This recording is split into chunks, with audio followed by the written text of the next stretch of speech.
Aw, yeah. We're live, folks.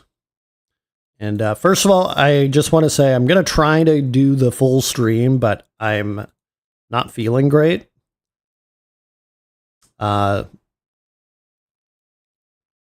basically, if my cold and flu medication isn't doing the job, I will probably end a little bit earlier. But I'm going to try to push through because I feel okay now.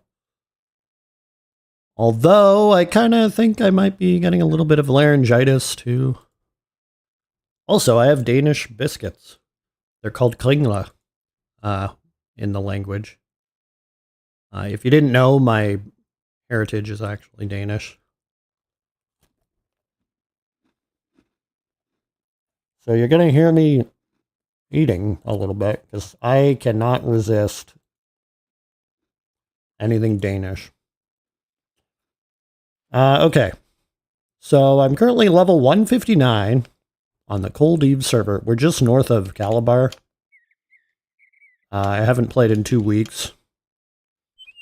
But what I was working on is I was trying to get a Revenant thigh bone.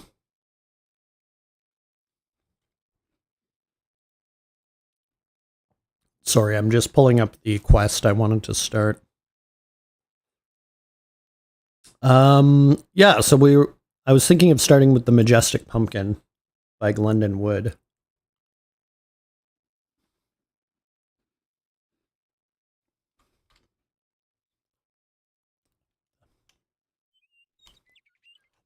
Man, I wonder how long it would take me to run all the way there. I'm not going to, but if I wanted to. I don't even know where Glendon Wood is. There we go. It's 100 clicks.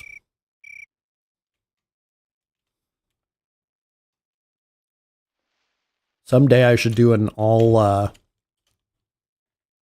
running tour of Dareth. You know, maybe I'll do that as a reward video for like 1,000 subs or something. Just do a 24-hour stream trekking around Dareth.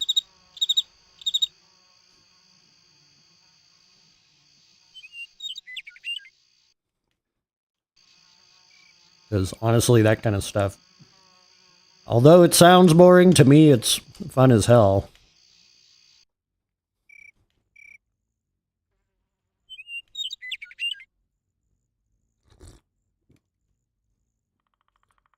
Why am I running? I'm already thinking about it. I'm like, oh, I gotta run to the town portal network in Calabar. Nope, I don't. Because I have a portal crystal.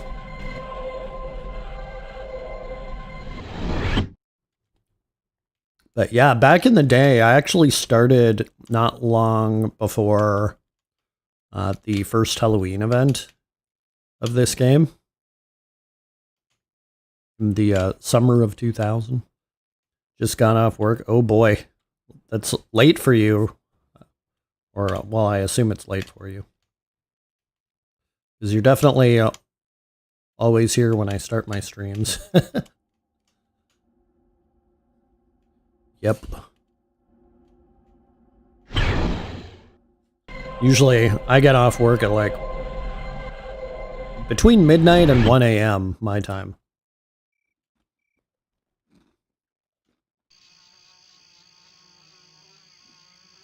Which is an improvement from my old job. Okay. Let me get the chords here.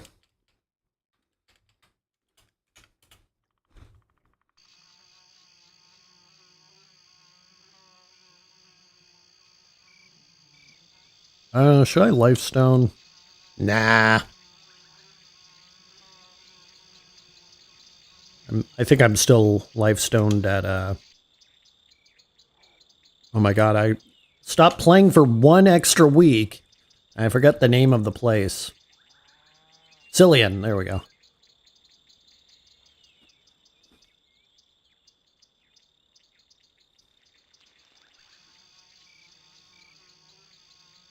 The seasonal stuff always has the best memories for me in this game. Yeah, I think so too, actually. Or it's up there for me.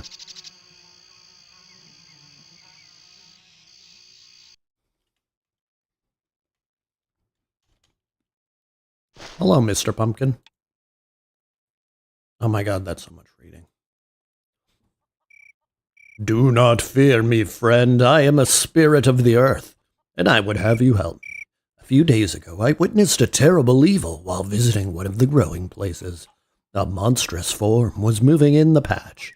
Its shape was that of a huge man, but its body was made of my kin. I do not wish to speak of what I found in the patch after destroying the abomination.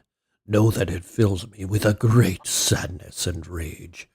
I will not abide with these perversions of my kin. Find 3 of these pumpkin lords, as they call themselves, and destroy them. Return to me when your task is complete, and I will reward you as best I can. Kill 3 pumpkin lords and return to the majestic pumpkin. Do not fear me, friend. I am a spirit of the earth, and I would have you help me. Oh, is it the same thing? Nope, it doesn't. It isn't the same thing. Or a new threat to my kind has risen from some foul piece of land. We know them as the Harvest Reapers, tall, headless skeletons, robed in black and wielding my kin in place of their lost heads. They seek out the growing places and slay my kin wholesale, wasting their spirits by leaving their smashed bodies to rot in the field.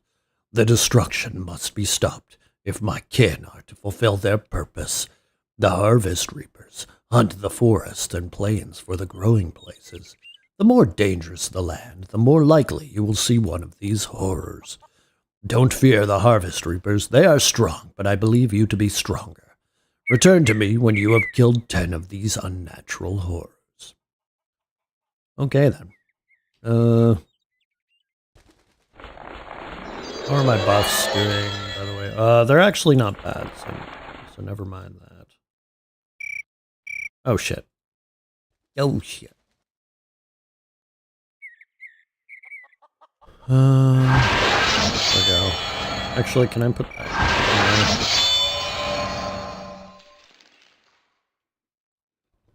there? Okay, let me just read the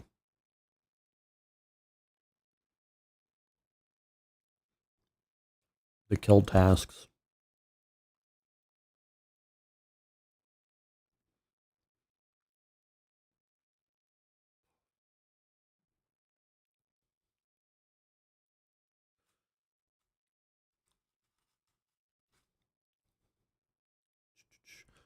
Talk to the majestic pumpkin twice to receive the Harvest Reaper kill task.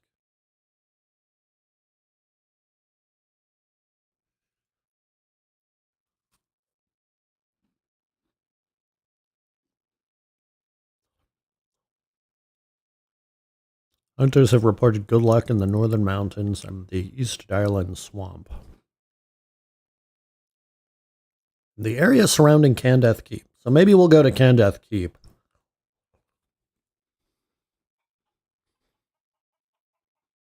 In that case.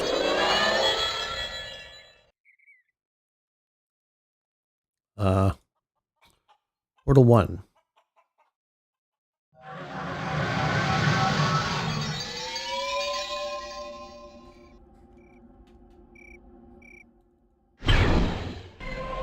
Portal 1.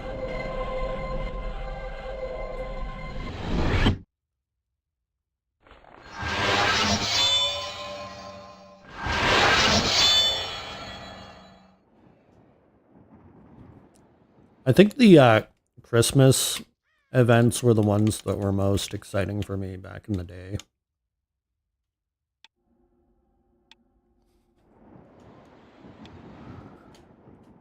I mean, Christmas and Halloween are always the best in video games.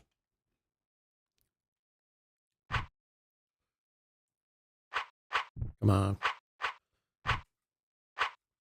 Just want to see if I can get a Revenant thigh bone from these guys.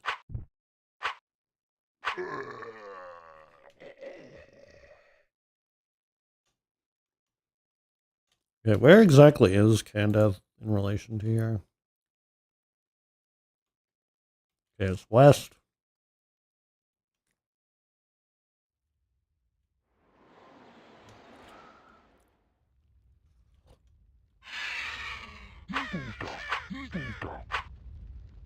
It's nice to do a another kill task quest. It's been a while.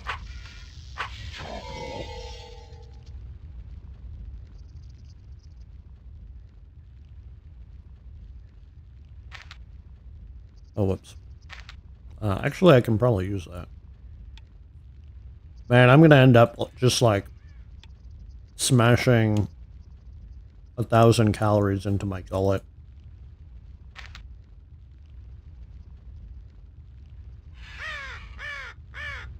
You may use V-Sense. Oh, what's that?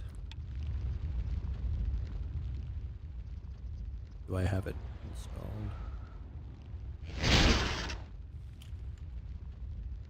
Oh, to find the drops, you mean? Or enemies, rather? There we go.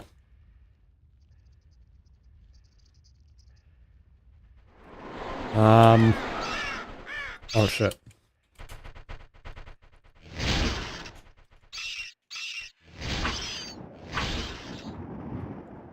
Let me kill these guys quick. The eye icon, it will detect enemies. Sweet. So I should put in Majestic Pumpkin and... Or sorry, Harvest Reapers and Pumpkin Lords.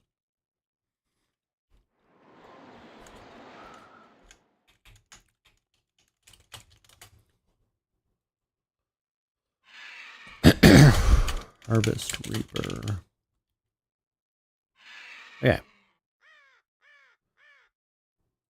And does it just run on its own, or? Oh, whoops. Ugh.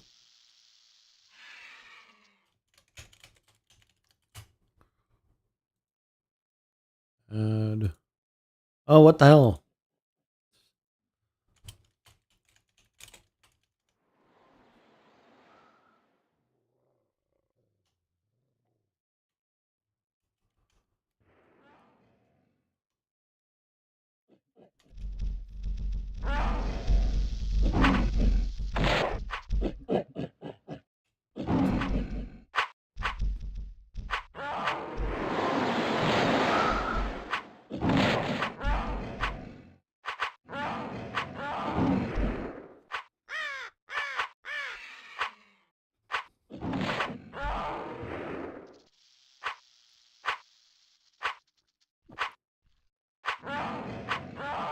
You know, it's nice to not have another quest that's got a complicated puzzle attached to it.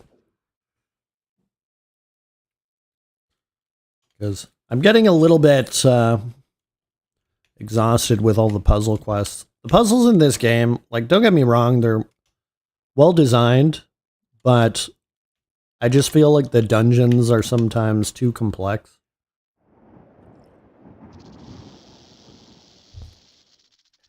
for what they are. It's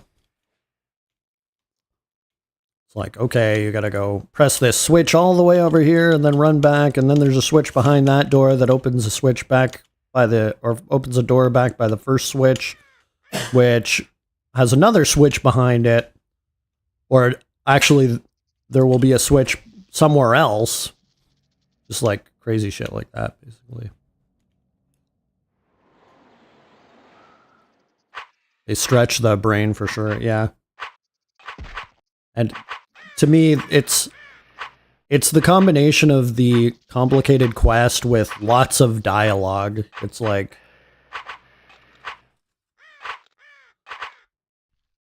the lore in this game is very interesting for me, but sometimes the writing is a snooze fest. Not always, but like a lot of the NPCs beat around the bush. Nice.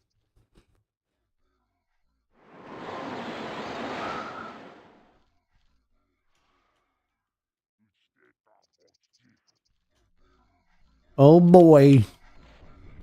Let's just kill this thing.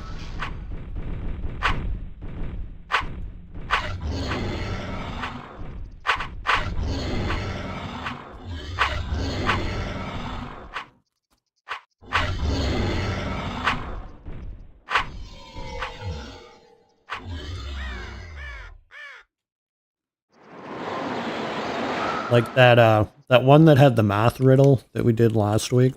Like, I don't mind that kind of stuff, but it's embedded in like multiple paragraphs of text.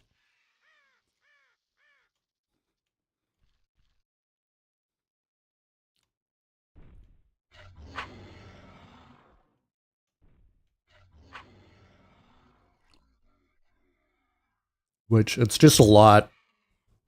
Let's get rid of that one. But actually, I was just saying the other day, Butter and I, last night, we were playing Baldur's Gate 3, and we did this puzzle that felt very rewarding. Basically, you had to put different weapon types on these pedestals corresponding to the weapons that these the leaders of this monastery had painted on stained glass windows. And one of the windows was broken, but there's a textbook somewhere in the monastery that says what weapon that guy carried. So you actually end up finding that guy's grave and you can dig up the weapon. It's just like a very well-designed puzzle. And it was making me think like, damn, I should put puzzles like this into my D&D campaign.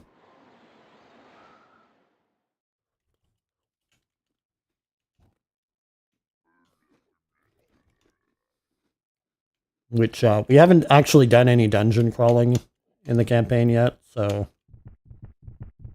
not a ton of opportunity to really embed puzzles yet.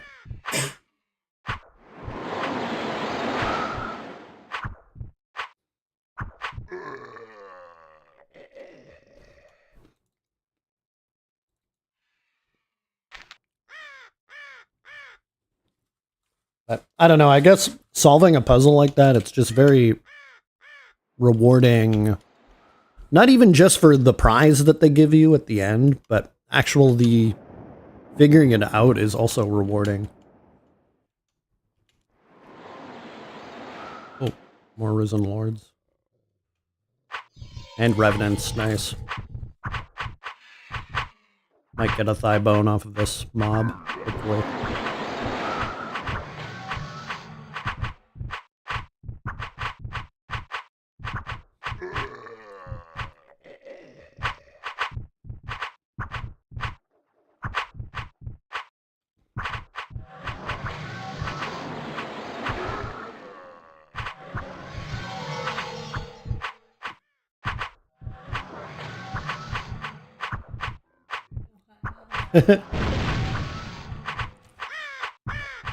Now Butter's having one of my cookies.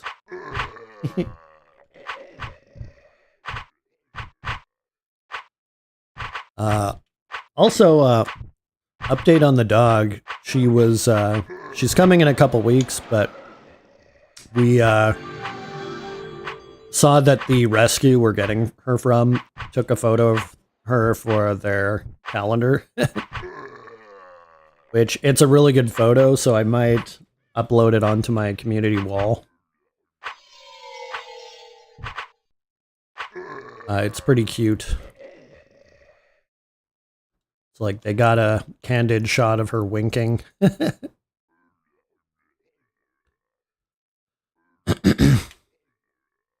And of course, I turned it into an emote on Twitch. Because how could I not? Okay, let's have that licorice rat. Yum!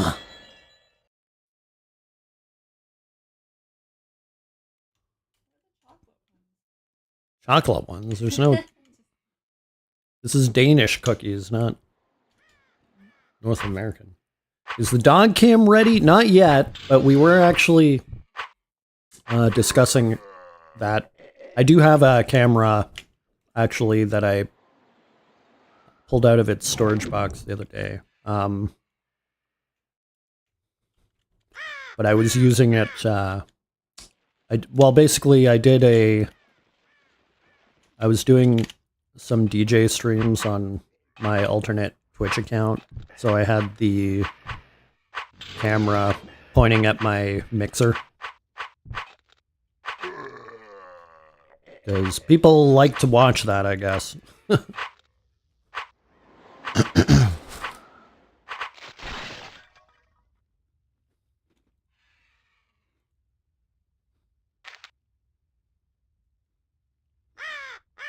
But I have at least pulled the camera out.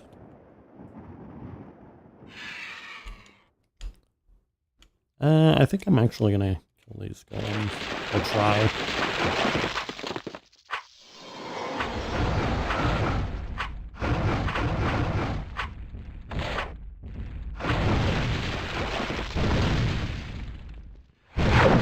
Fuck.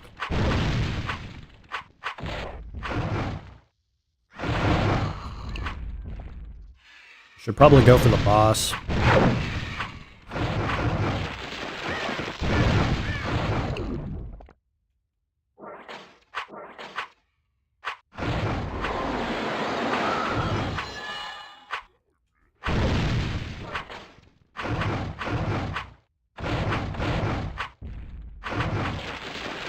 Come on.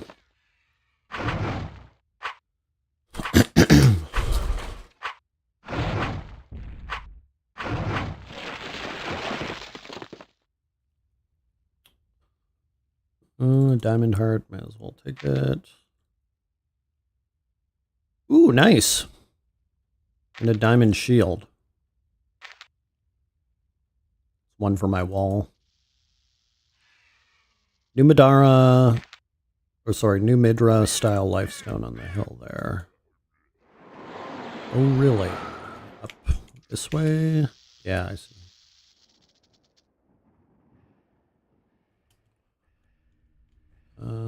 Let me check my setup again. Okay.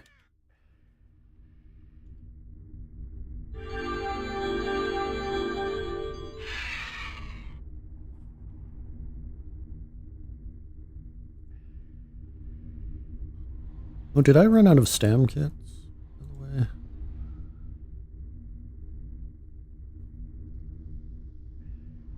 Read into healing kit.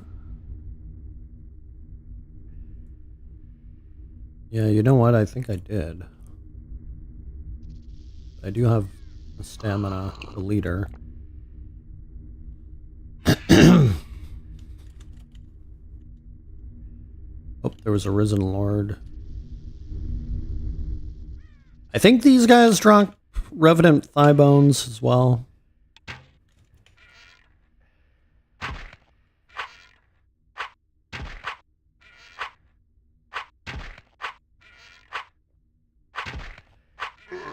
Maybe if I take a coffee break later, I'll upload the dog's photo to my community tab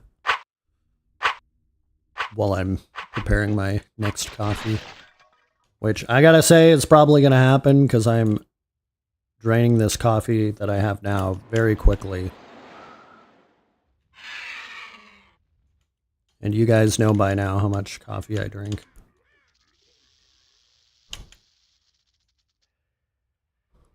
Oh, there's a risen lord there.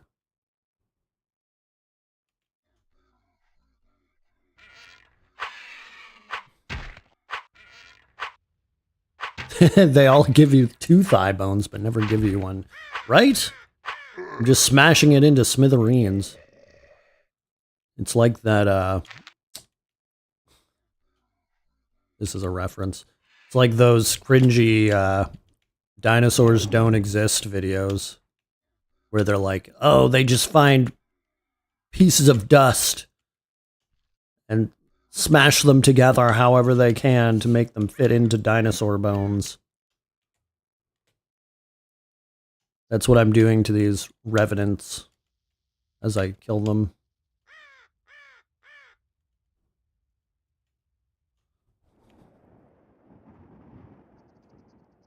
Man, that's such a random thing to think of. But it's relevant.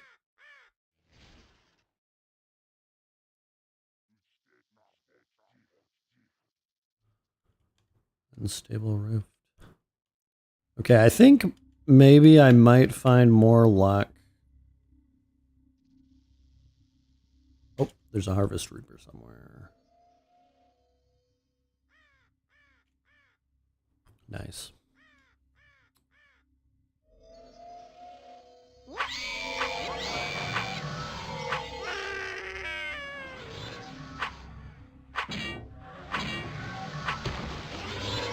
Okay, neither of those were Harvest Reapers, so where the fuck is it?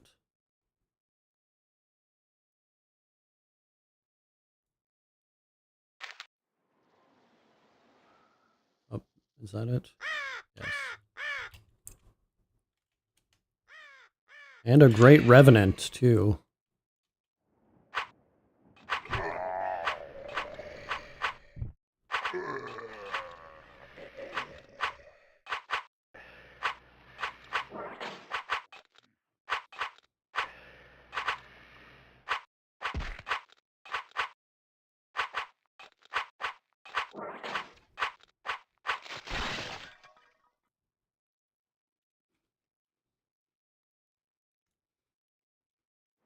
Oh, nice. Look at all those candies.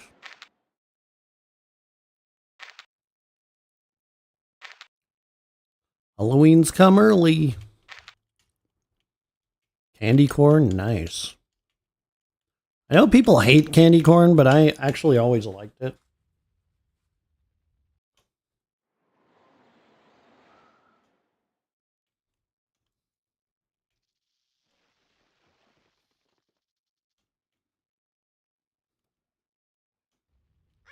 Like, I don't know. To me, there's so much more boring candies, like rockets.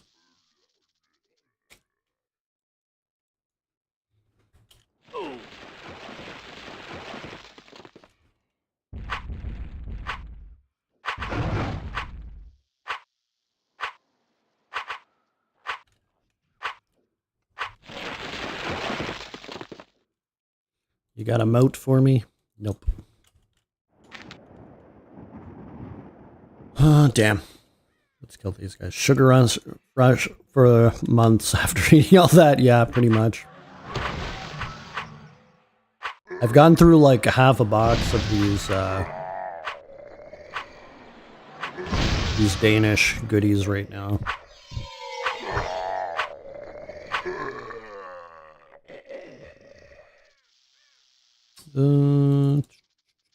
Oh, Dark Revenant Thigh Bone. Hell yeah. Fuck yeah. Okay, now I can stop looking for those guys.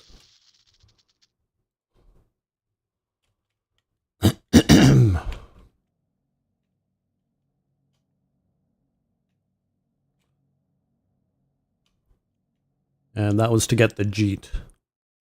The improved Jeet. To get a second one.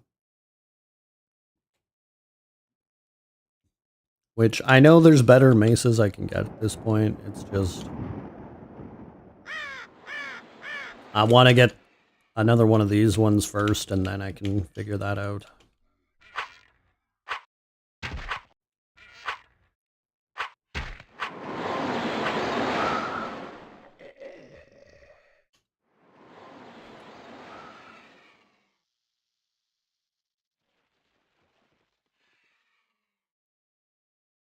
Actually, where is the other Jeet?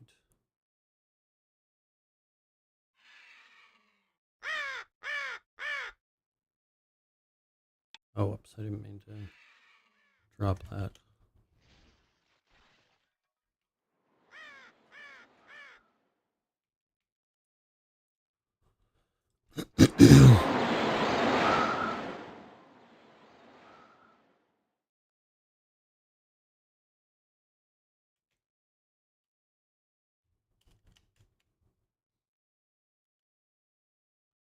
Another go. Oh, Harvest Reaper.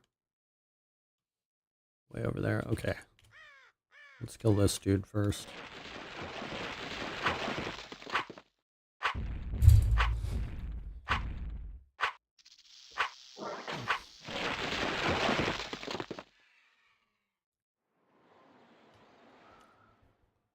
Boop, boop, boop, boop, boop, boop, boop, boop.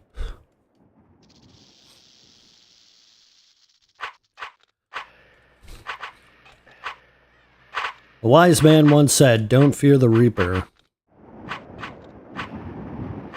Man, look at those hits. 620 damage. Maelstrom Shadow. Oh yeah, update on the next AC lore video. I'm actually, so the video's just over 20 minutes long, and I'm actually over halfway done editing it. We're making pretty good progress on that. I was hoping to have it done earlier today, but it might be a little bit longer, like a day or so. Like, I could possibly even have it up tomorrow.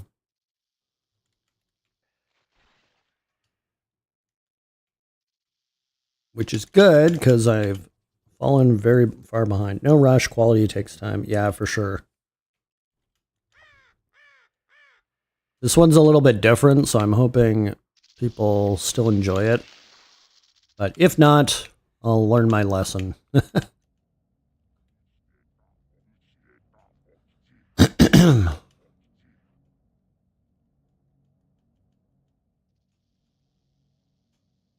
I guess it's almost more of an essay.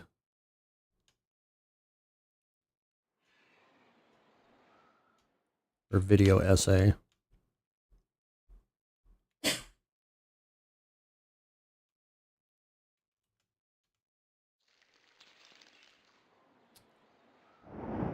Then after that, I have 3 D&D sessions I still have to edit the videos for. But I'm going to try to increase the frequency of the other stuff I've been working on too. Because D&D is one of those games where once you're in it, it kind of, as Better can attest, it really takes over. It's just so fun. But I'm going to try to get a couple of my other projects started before I go ham on more D&D editing.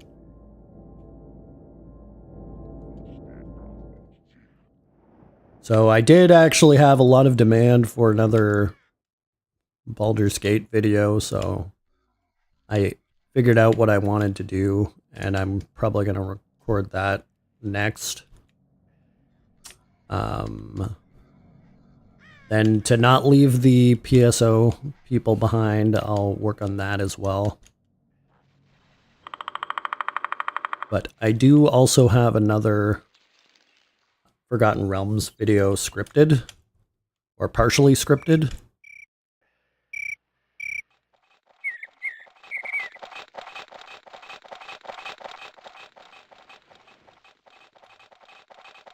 So hopefully, another bunch of diamond golems. Let's kill these guys first.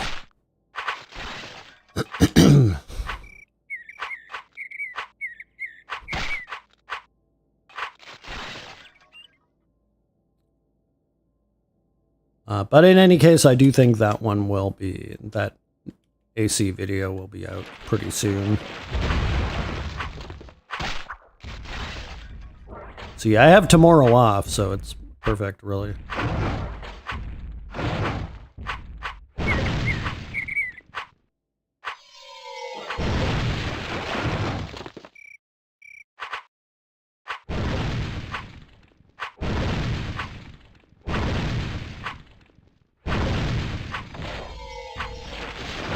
Oh boy, what a respawn.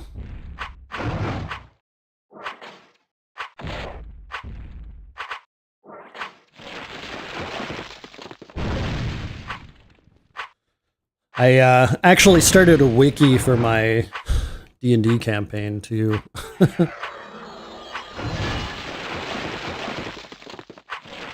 But I'm kind of like, I'm a type of person who really enjoys writing, so that kind of thing is a good project for me.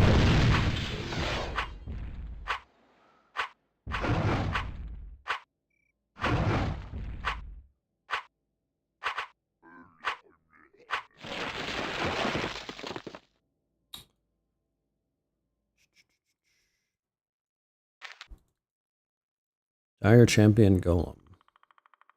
Ooh. A token.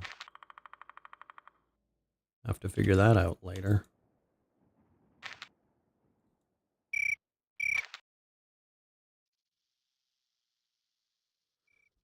Okay, I don't think there's many down in this valley, many of those spawns.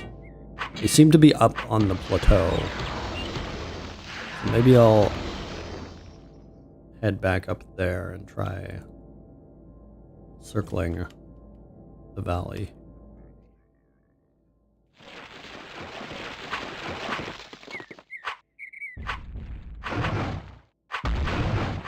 Although there are plenty of other things.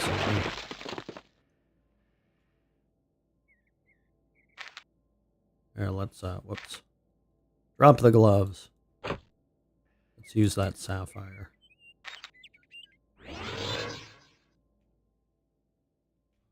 Oh, fuck. A Mumia right there.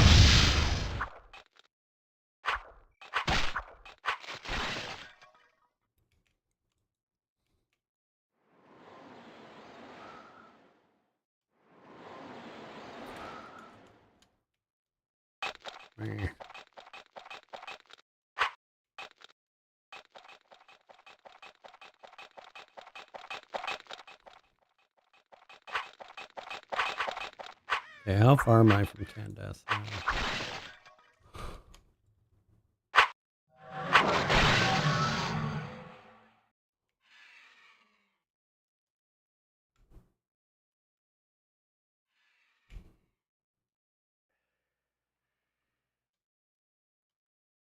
A sinister shadow. Oh. Ring around the rosy.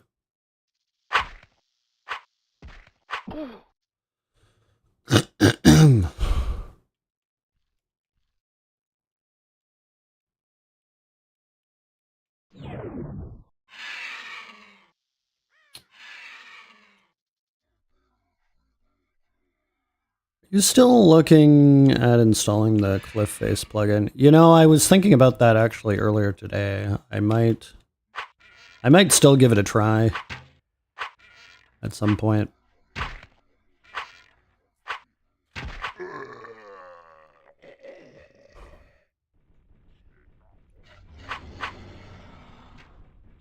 Damn.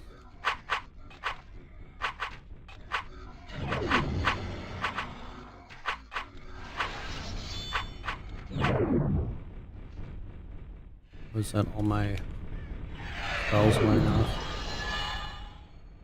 Yep. So let's get somewhere away from all the baddies.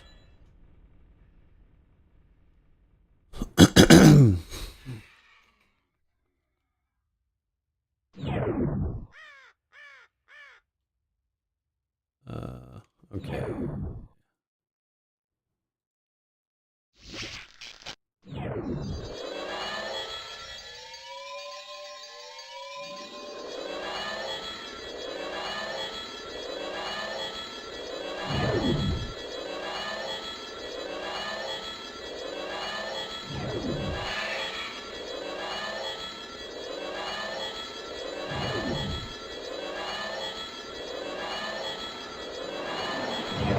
What are you up to tonight? Hello, low-end rods. We're just doing some Halloween season quests.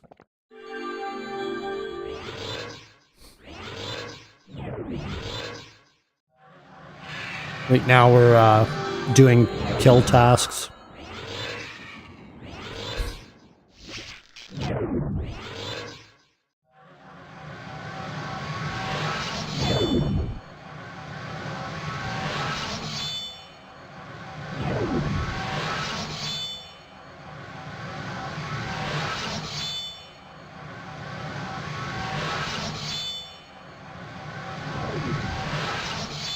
And sorry if you guys can hear me chewing on stream. I'm trying to filter it out, but I'm sure you can hear it sometimes. I just cannot resist the cookies.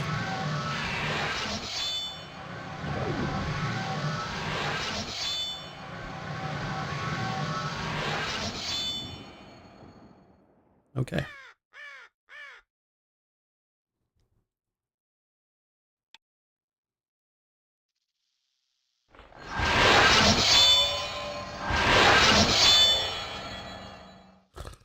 Let's go. Oh my god, I've eaten like 2/3 of this package. But you know what? I've been under the weather, so I need the calories. Even if they're empty calories. Nice! I just finished the Harvest Reaper kill task and Pumpkin King ×2. Nice. Why is it so hard to say no to sugar? You know, I've talked about this before, but basically the more calories something has, the better it tastes. Which, if you think about it from a survival standpoint, it kind of makes sense that the stuff that we like the taste of most is the highest calorie density. It's like you can take 5 high-calorie ingredients, combine them together, and it's cake, you know? And it's infinitely better than all of those things on their own.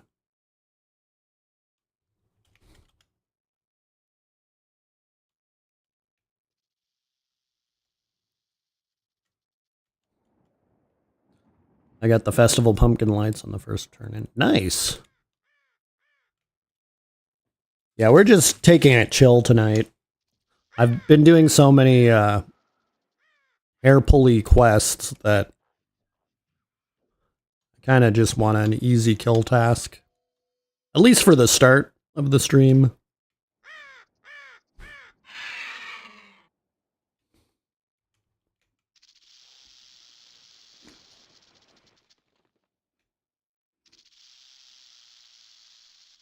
But I'm not finding a lot of Harvest Reapers.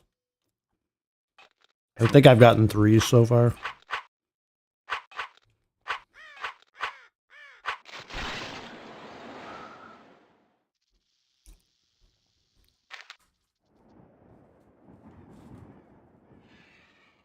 The lights are the best reward. Ooh, good to know.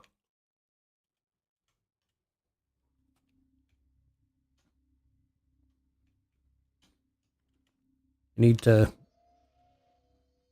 decorate my cabin after all.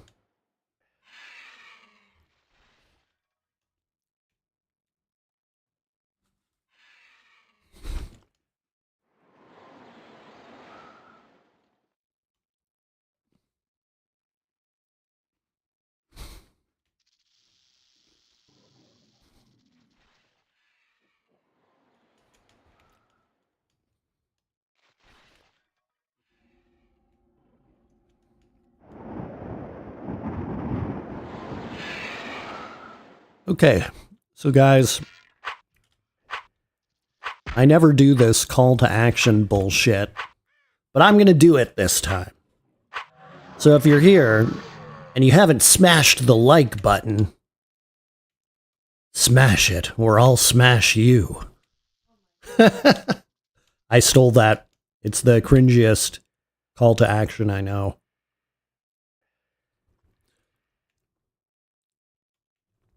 It's from a channel, a guy who definitely can't smash anybody.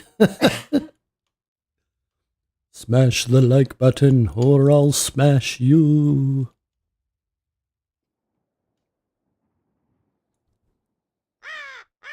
And stuff. But honestly, I don't know if hitting the like button actually does anything anymore. Like, I think they actually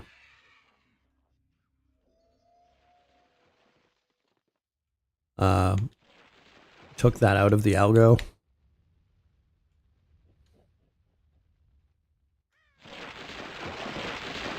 Surprisingly.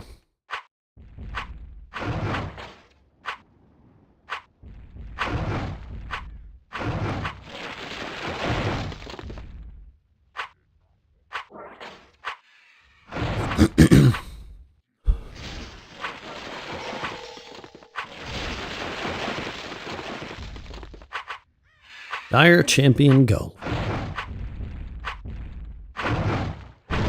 There's a lot of golems here.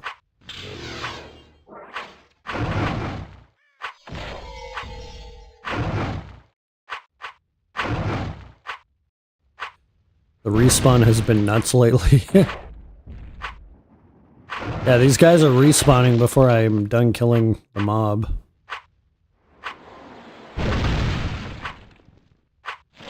Whew.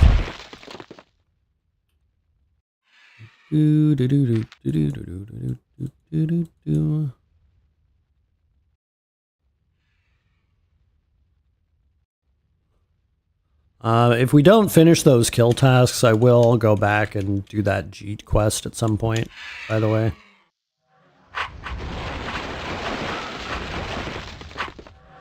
Now that I got all the items for it. Or I think I got all the items. Or no, there was like a reed shark fin or something. Okay, this guy's gonna kill me. I shouldn't worry about these flammas.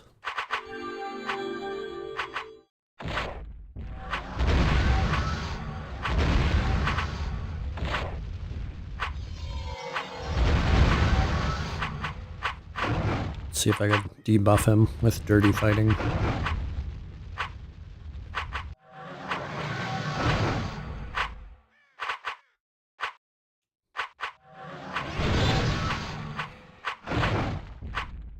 Come on. There we go.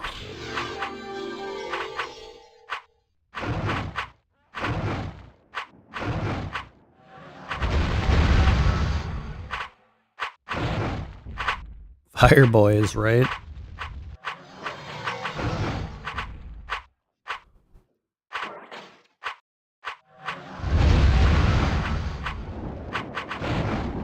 Well, I'm resisting all their spells, so that's good.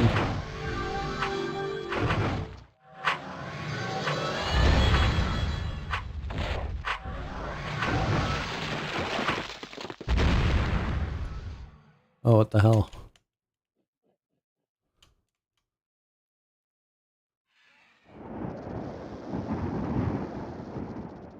Eh.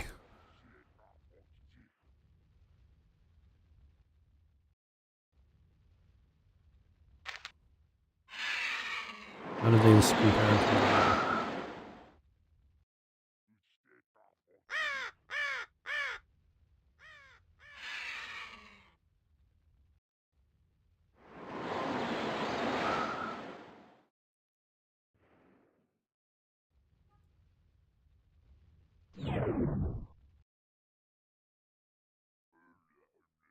Yeah, this one was utterly flawless. I don't know how that compares. Killed by misadventure.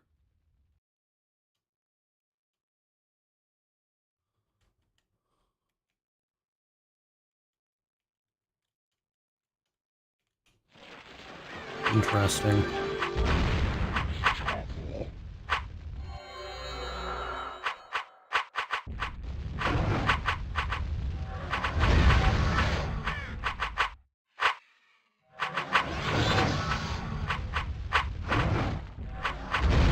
The misadventure kill is annoying, yeah. No doubt.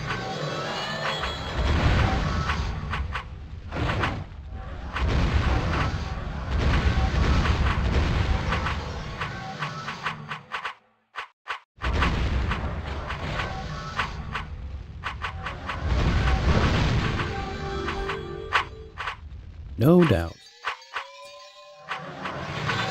Yeah, and since I was just talking about all the videos I have in my pipeline, I also want to bring up... Oh, there's Hot Wheel. I just want to bring up, sorry.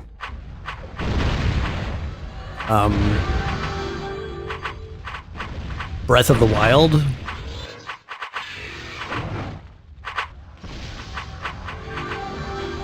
I don't know when I'm going to get back to it, but it is somewhere in the works.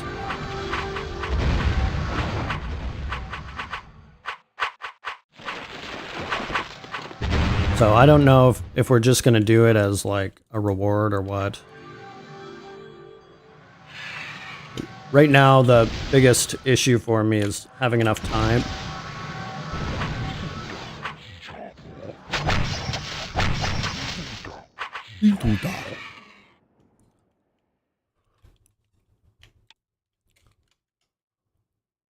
Bye-bye.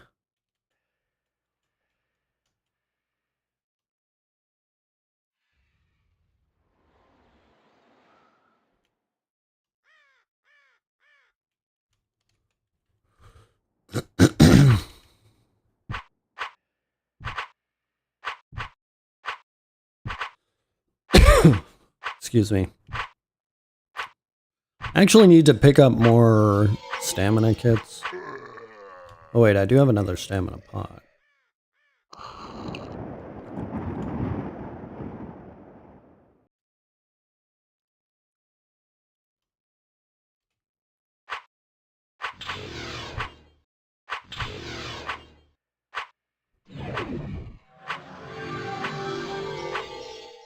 But yeah, when I was playing Breath of the Wild, we were kind of going at a snail's pace, which is honestly how I like to play it, because the world is so nice to explore.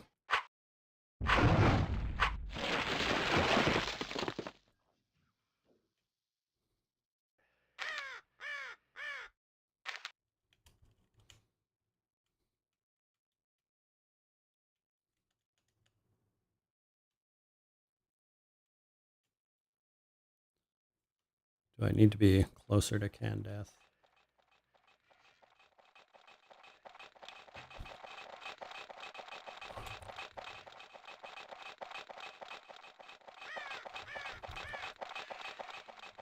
Like, for me, that's what makes that game. The world is just really fun to explore.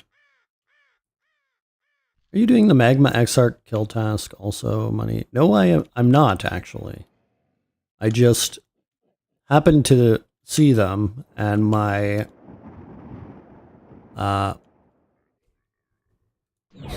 what distracted me from the kill task I was actually doing.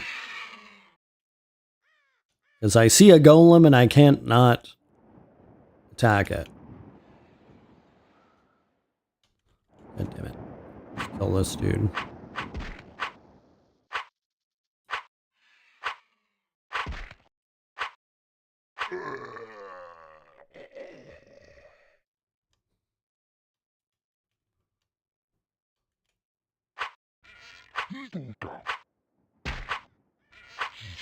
I swear I don't have ADD. Like, I actually don't.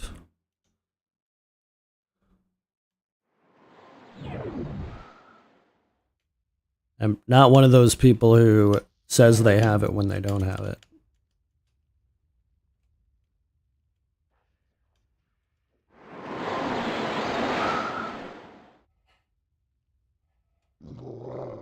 Oh my god!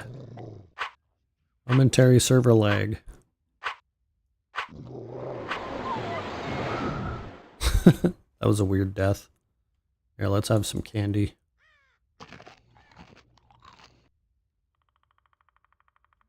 Spell fails.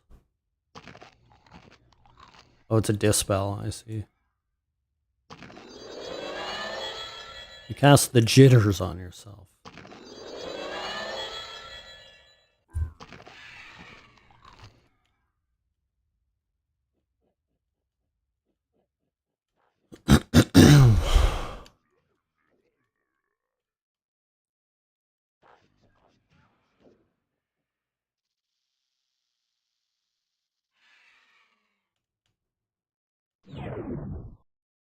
That candy was powerful magic back in the day, yeah. No kidding. Those dispels.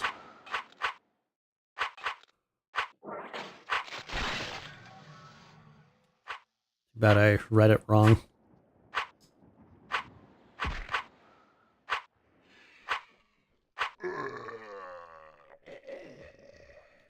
I always like to hold on to my dispel stuff.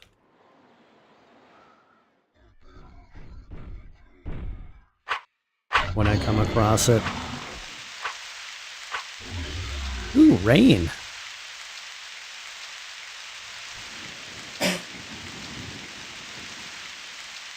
One of my favorite sound effects.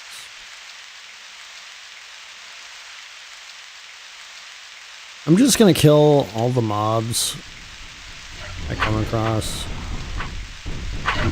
Well, maybe not all of them, but a lot of them. Just in case they respawn as something else.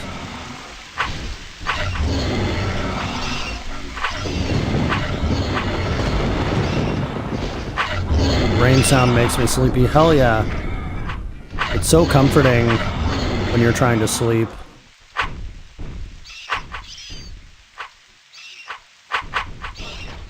I know we've discussed using like rain tracks as white noise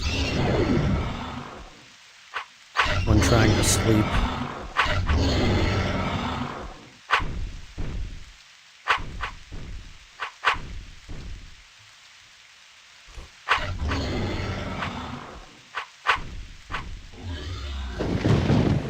Okay, excuse me.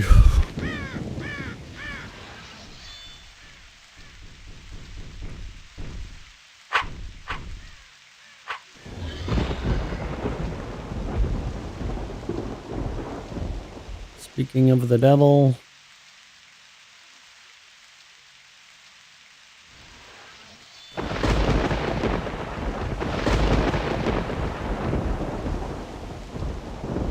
firestorm over there.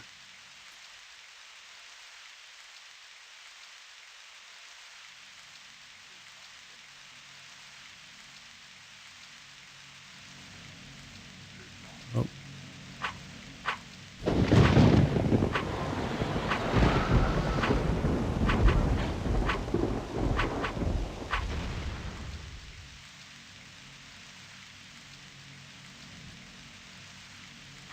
Get him.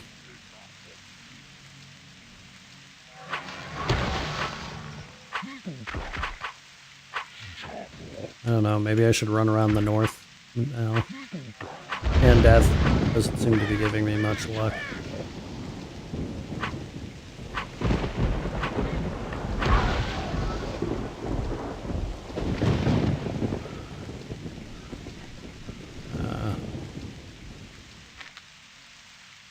Oh boy, guess what I did today?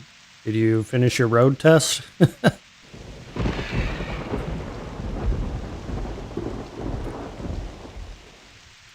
With flying colors?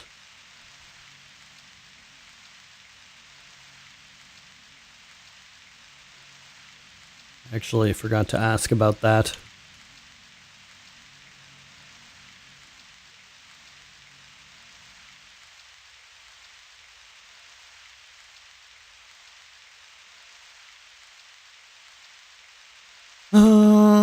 Yeah, I think we might change where we're searching. We'll just run back past those tombs over there. See if we can pick up another Harvest Reaper over there. And if not, that area seems to be where I'm hitting them the most. But if not, we'll just warp to Greater Village, I guess.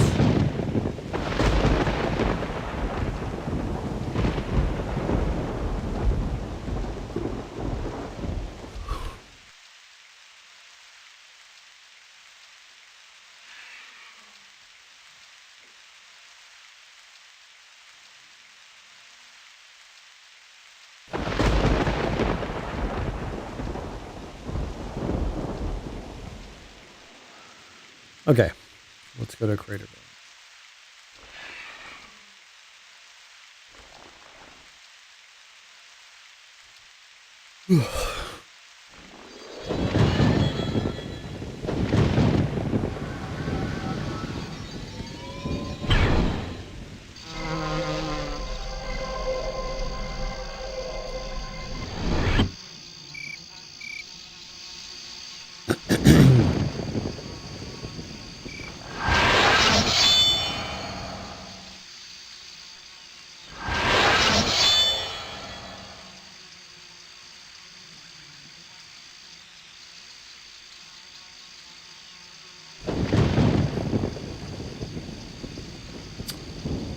They said in the North Wood.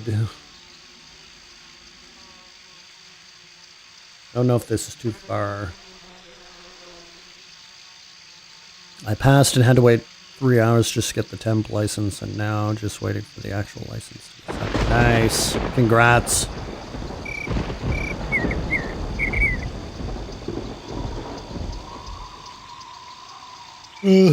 Butter and I were looking at some cars on Facebook Marketplace. Oh, do I have to warp out?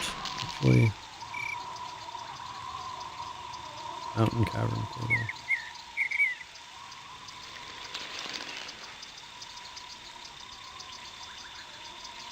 What the hell? You're not powerful enough. Okay.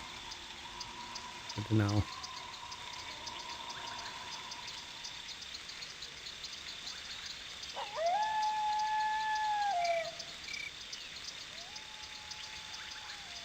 Raider to help.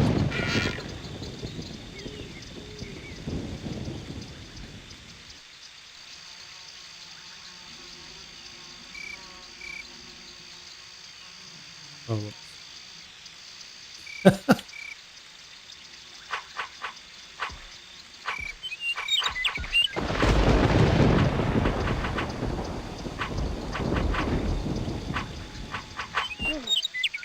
dude.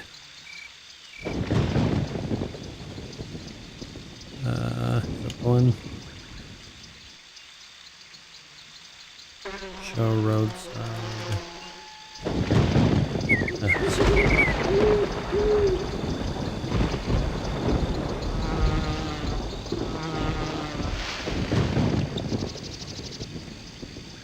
Hold on. There we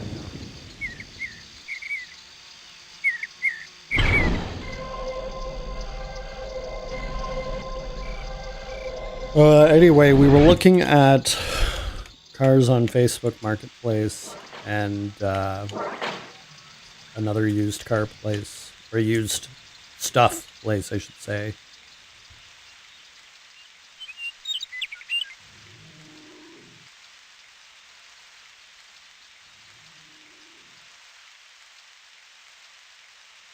But I was planning to buy one before we get the dog, basically.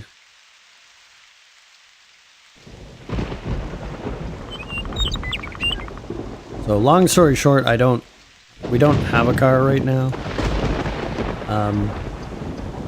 I actually sold my car a couple of years ago. But feel like now that we're getting the dog soon, it's a good time to get it again, or get a car again, so we can go on outings with the dog, basically, but also for ourselves. Because we live in a very beautiful part of the world, and if you don't have a car to drive out to some of this so-called nature, well, you end up missing out. Because half the reason to live here is the natural beauty. Or, well, maybe more than half, to be honest.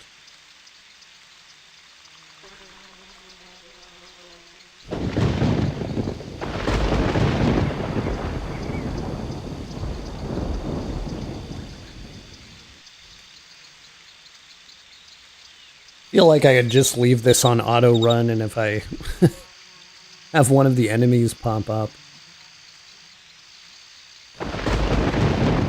well, we'll kill it.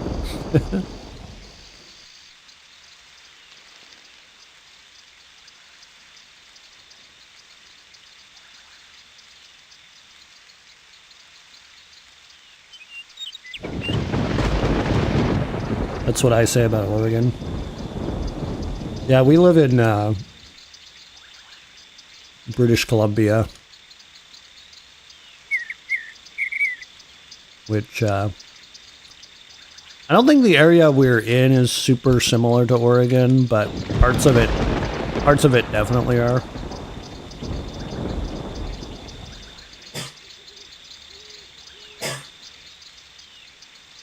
I feel like here the topography is more like, more like Washington. But we can actually see Washington from where we live.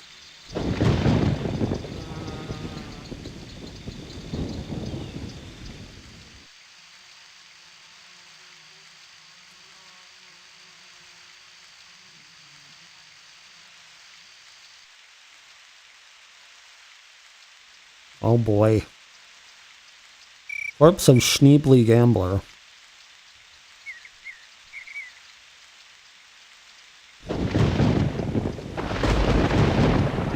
Don't find random corpses in the middle of the wilderness every day.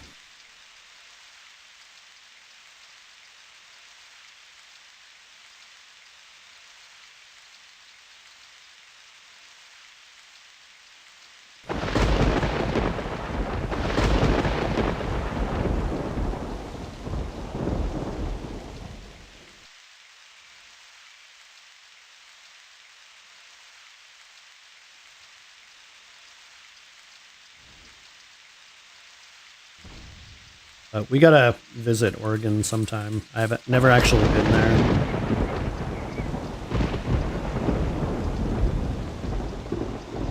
Actually, as a matter of fact, I've never been to Washington either. Like, I'm not from the West Coast originally.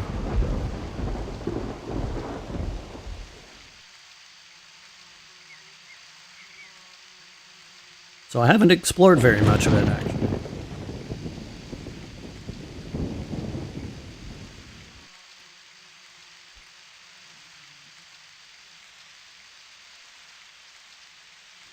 Whoops.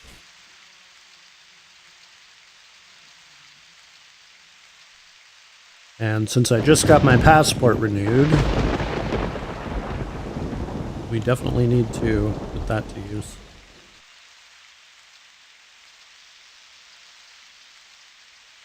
It's beautiful when it's not on fire. Amen. Yeah, we're pretty lucky the spot we live in doesn't get much smoke from the wildfires. But, like, everywhere around us does. We're like the one spot that doesn't.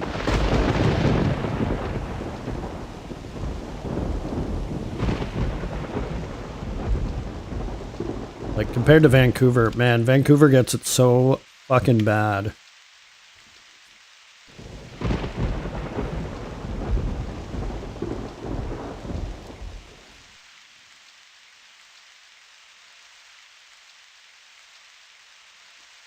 Smoke is brutal, yeah. Like, you know how... I don't know if you experienced it this summer, like, wherever you guys live, but how bad New York had it. That's like Vancouver every year.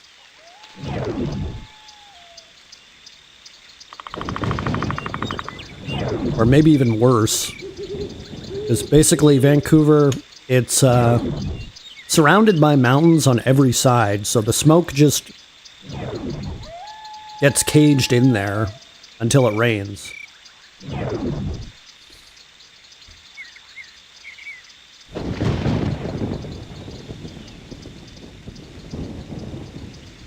Then where we live now is pretty much a wind tunnel, so the smoke just blows by.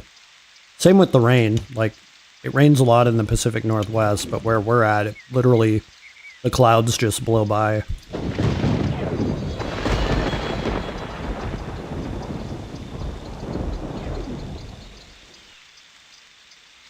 Which is pretty nice. After, I lived in Vancouver for like, I don't know, like 11 years or something.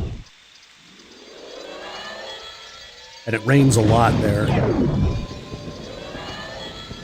Void in paradise.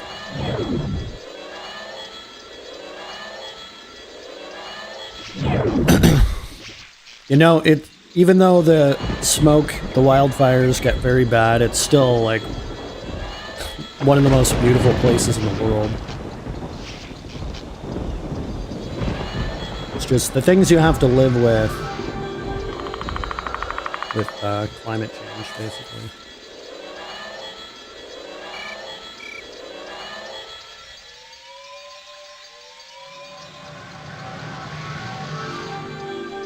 But still better than where I grew up. It seems like now they're going to start getting hurricanes there.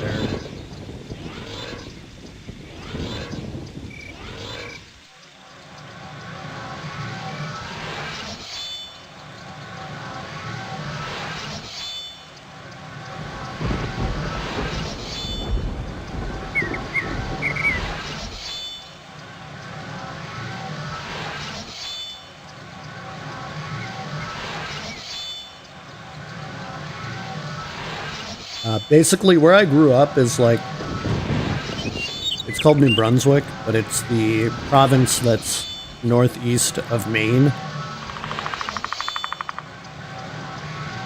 So it's actually on a different time zone than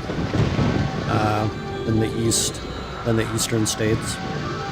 It's called the Atlantic time zone. But they have very long winters, but I would say it's still a more temperate climate than a lot of North America. That being said, the winters last, when I was growing up, they could last like 9 months sometimes. Like, you could have snow in September and it lasts till May. Not always, but it's not uncommon that would happen. But now what's happening? What took you so far away from there? Well, there's not a lot going on there, really. Like, I grew up in a very small town. And we did actually, when I was growing up, we did move away for a few years, where I got exposed to living in cities. And going back to living in the small town or in a countryside, it's like, it just doesn't have all the things that you get used to in the city. Now, I will concede that there are certain aspects of the countryside that I prefer. But I don't know, just the convenience and having lots of stuff to do. Like, it's kind of funny because people, they always say like, oh, well, if you like outdoor activities, the countryside is better. Then I don't find that's the case at all, in my experience, because a lot of the places I lived in the countryside, there's like very few places you can actually access. Like, sure, there's campgrounds and all that kind of stuff. There's campgrounds here, and there's hundreds of them. You know, you can also go surfing here. You can go mountain climbing. Like, you can do so much stuff here, and it's all within like a half-hour drive.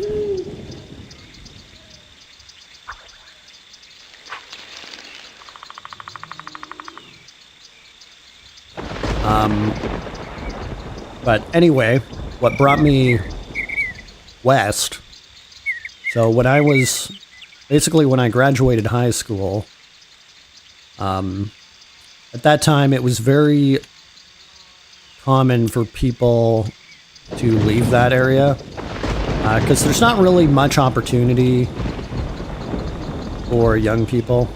They don't have much of an economy. It's just like, it's like the hinterland, basically, and people go off to the metropolis to get an education, get a job, whatever. So I took that route. I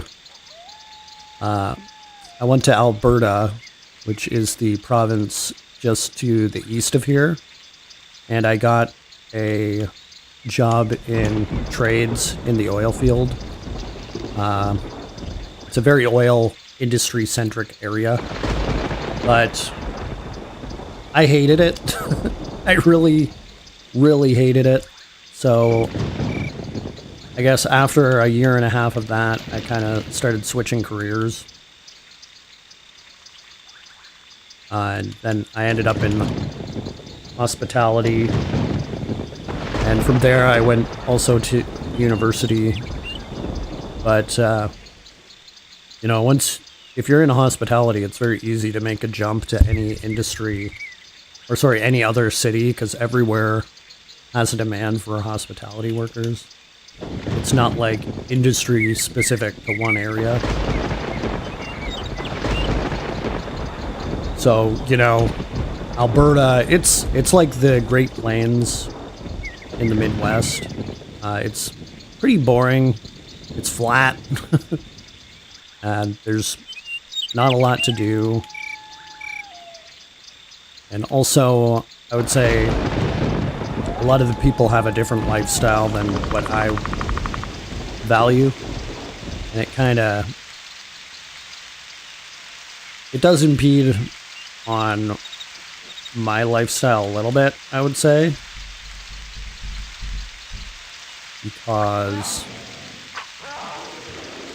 like, just to give an example, I like artsy stuff. And people there like, I don't know, quads and four-wheelers. Which, that's fine, like, there's nothing wrong with that, but I'm not gonna have a day where I could, like, say, oh, I'm gonna go see an art gallery. Harvest Reaper, yeah, I just noticed it, but I'm having trouble finding it now. Oh, there it is.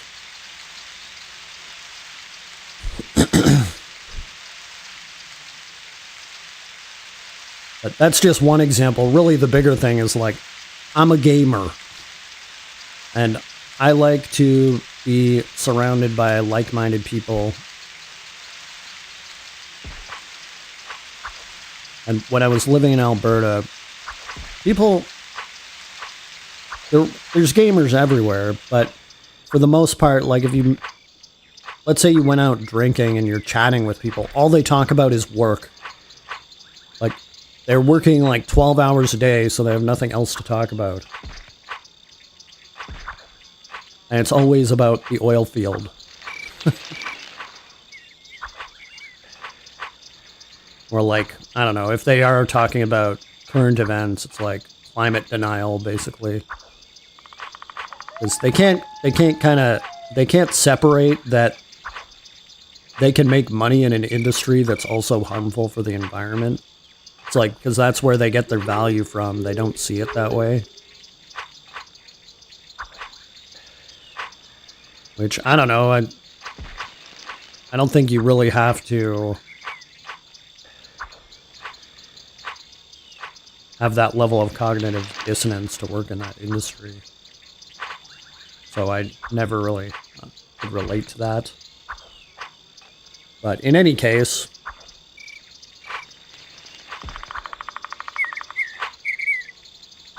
you know, nobody's fucking talking about Asheron's call there. And here, I could be talking to somebody at work who I've never met, and we could get into, like, an hour-long discussion about MMOs, and they may have not played Asheron's Call, but they would have heard of it, or heard of a similar game, like maybe RuneScape or EverQuest. You know, another old school MMO.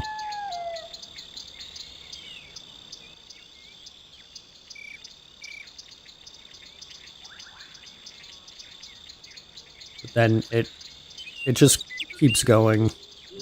Another, ooh, nice eye. Straight ahead.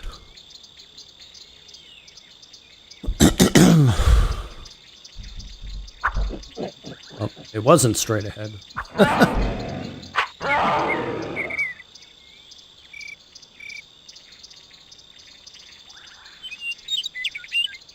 Okay, so when it's purple... Oh, fuck.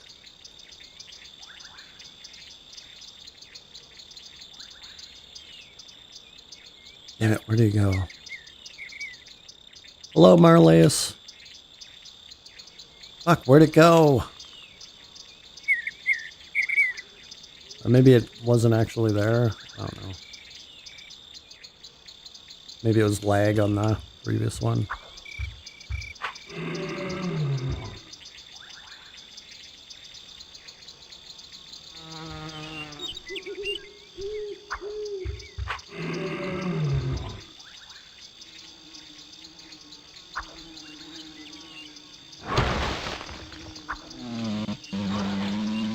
Yeah, just things like Dungeons and Dragons even. Like, I bring up to customers at work that I play Dungeons and Dragons, and like 1 out of 4 people plays it. Or people will come in and they'll be like, "Oh, I heard you liked Dungeons and Dragons." It's just like, hell yeah.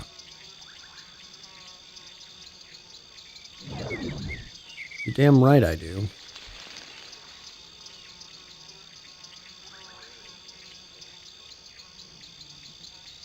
And that's not something that I could ever say I experienced before moving further west. Although nowadays I wonder if things are a little bit different, because being a nerd has been normalized.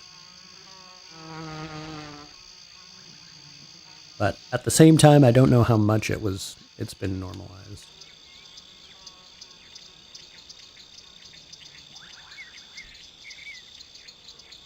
Would you ever consider working for a video game making company? Hell yeah, I would. I would definitely.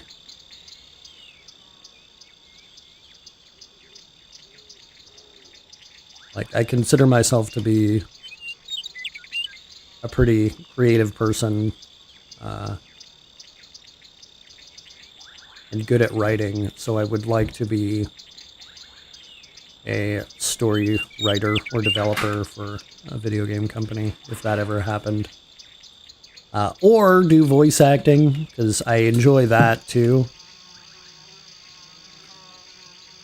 I know it always comes up on my streams,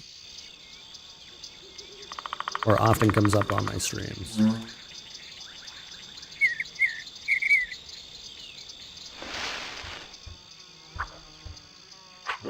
Guess I should probably look into what I would need to do to make that happen.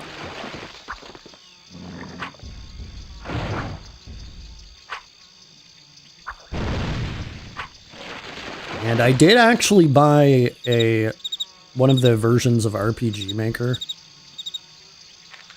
which I will dive into at some point. I know I've talked about this on stream before, but I kind of have an idea for a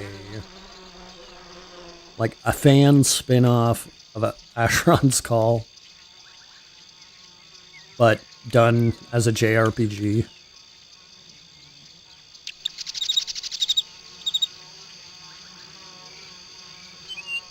And I don't want to make any allusions to it being anything similar to Asheron's Call, because I am not capable of creating a product like that.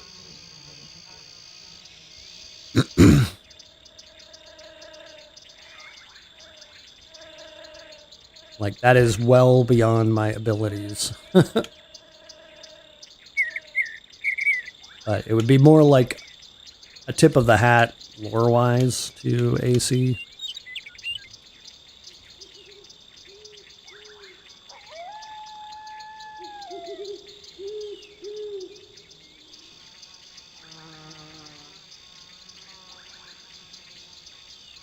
I should call it something stupid like Coloron's Ash.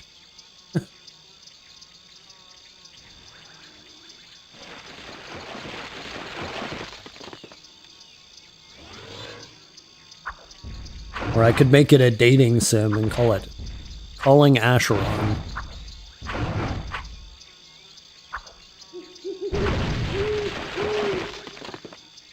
Amazing how complex AC is, even when compared to modern titles. Oh yeah, absolutely.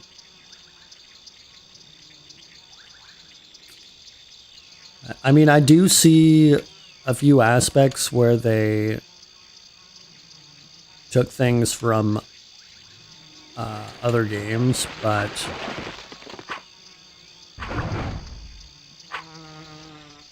they definitely went in a direction that not many titles followed.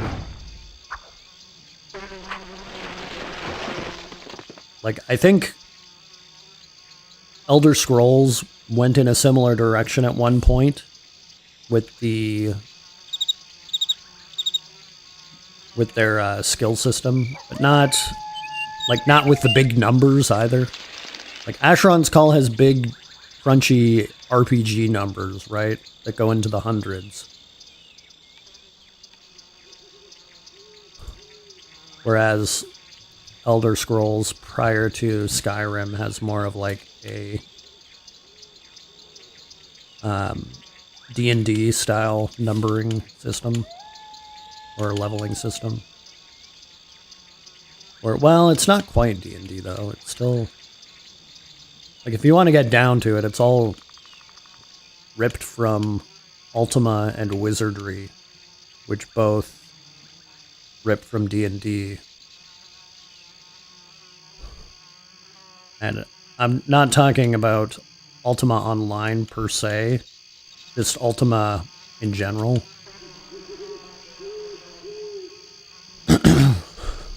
Nice, I got my third Pumpkin Lord on Hot Wheel. Time to turn in. Nice. Very nice. Okay, I gotta move my map. Oh man, look at how far I've run. I could run all the way to Plateau Village. Should move my map out of the way though.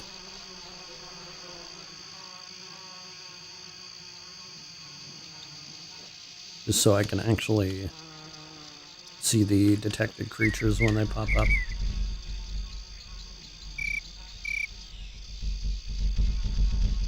Dum-ba-dum-ba-dum.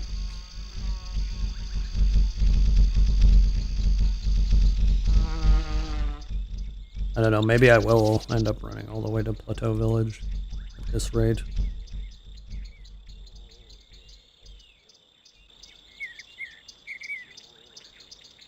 Here, let's just mark it.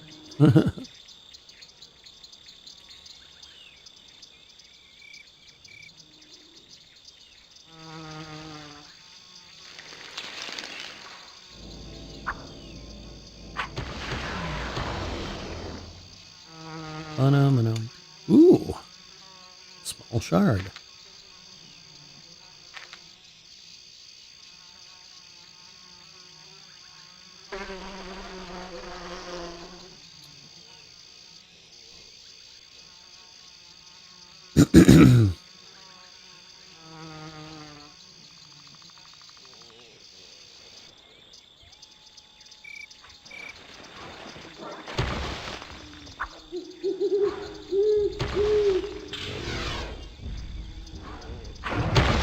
But maybe I'll take a coffee break soon.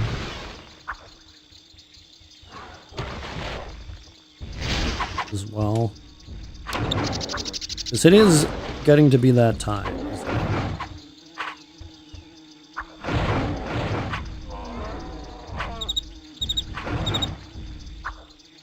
And I can post a picture of my dog, or the dog we're getting, rather.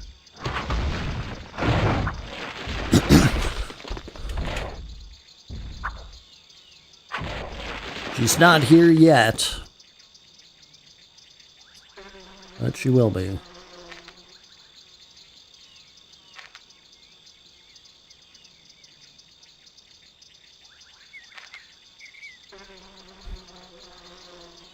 Nice, all of these things have blighted mana crystals. I don't know what those are for. Gotta unload my iced tea anyways. Well, you're only renting it. Okay, let's do that then. I'm gonna take my break. We'll actually go back to Cillian. Just in case, I don't know, something spawns next to me and kills me while I'm away. But I will BRB in like 5 minutes or so.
Okay, just kidding. I just realized I'm not in Cillian.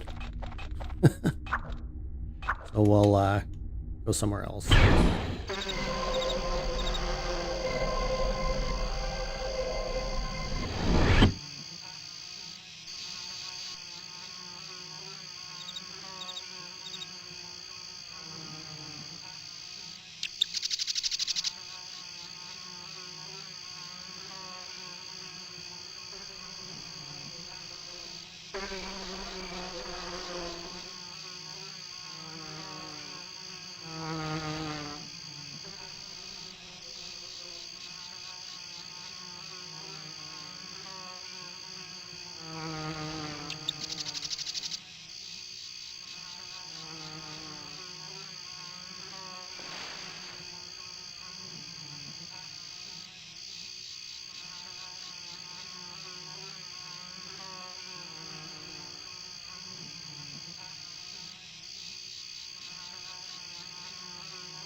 Okay, I'm back.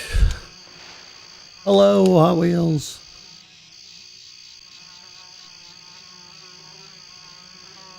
I am here.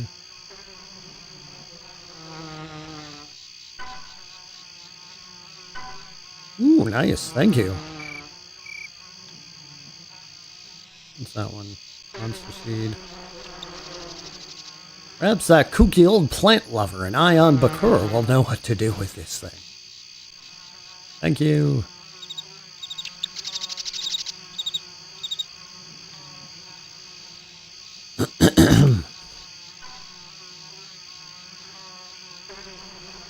While I'm here, let's see if I need any more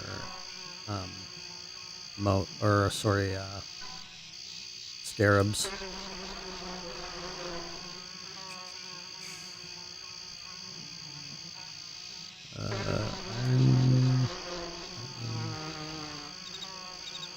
Am I out of pyreal scarabs?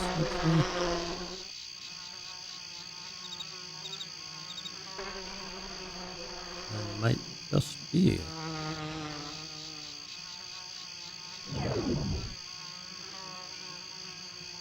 Yeah, let's buy a bunch of those then.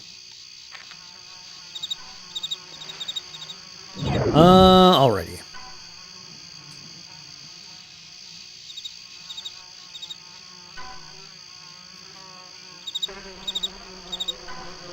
And we'll go back to Town Network. Excuse me.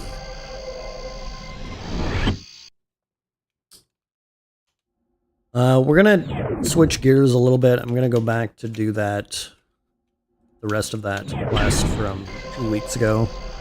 The Me Crowley's Jeet. So I can get a second one.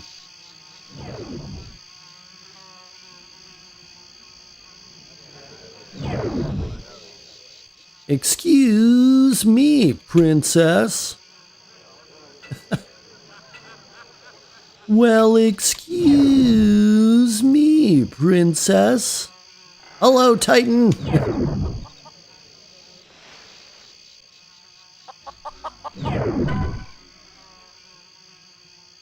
Well, excuse me, princess.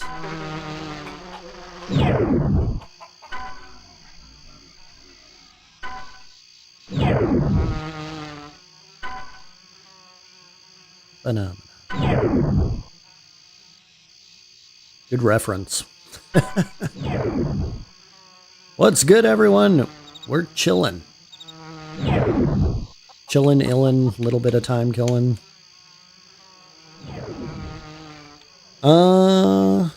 You know what? Let's Lifestone for now. Oh man, all my spells. All my spiel.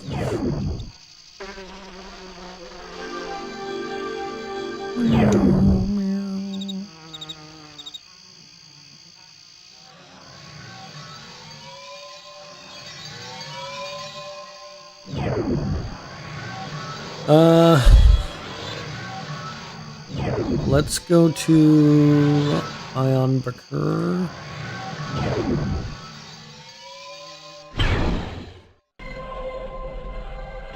Winding down with a void stream.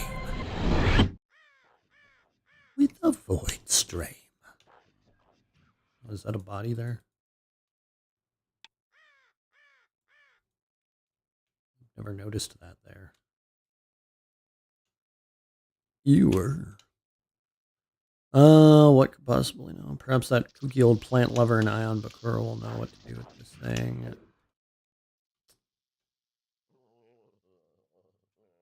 Well, I'm gonna have to figure out who it is.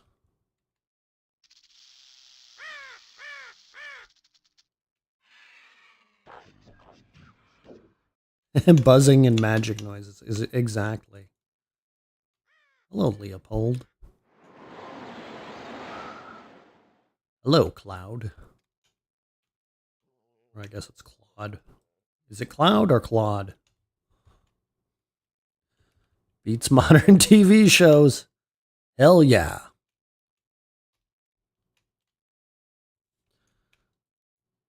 You want to watch a Netflix show that gets canceled after the first season?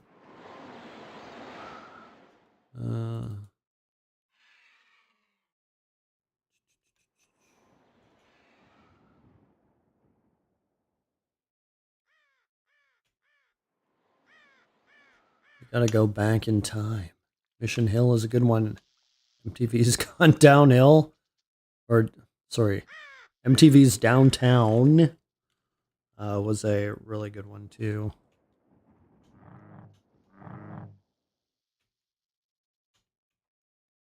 But also MTV has gone downhill.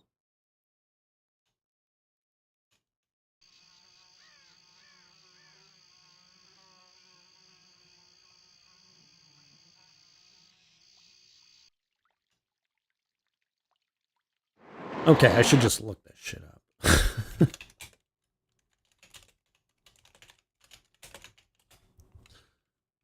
Forget about it. Dionia. There we go.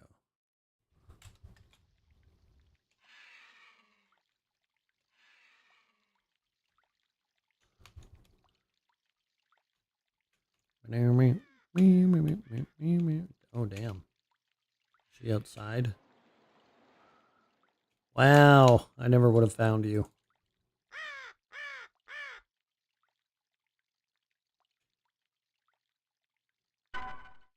Ba-ting.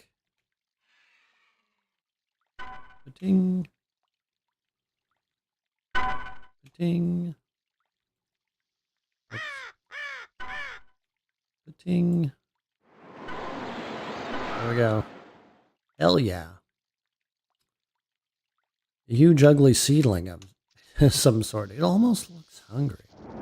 A plant like this will really only eat one meal in its lifetime, so choose that meal with care. If you feed your sprout well, you may end up with a truly monstrous fly trap. If that happens, bring it back here and I'll fertilize it for you. And remember, if you bring me more seeds, I will cultivate more sprouts for you. Nice. I find myself watching pre-2000 shows. I would say a lot of the good ones for me were mid to late 2000s. Like, I'm thinking Breaking Bad, The Sopranos. I mean, even Game of Thrones started in late 2000s. To name 3, like, really superb shows.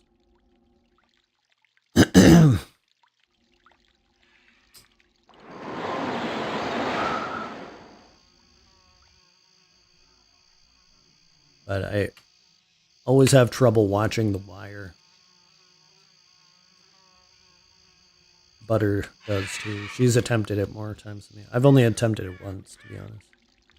Now I feel old. It's a...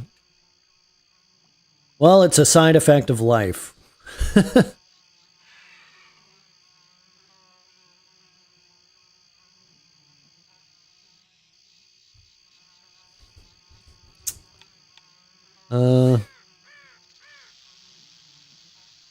Okay, what was I going to do? Me Crowley's Jeet. That's right.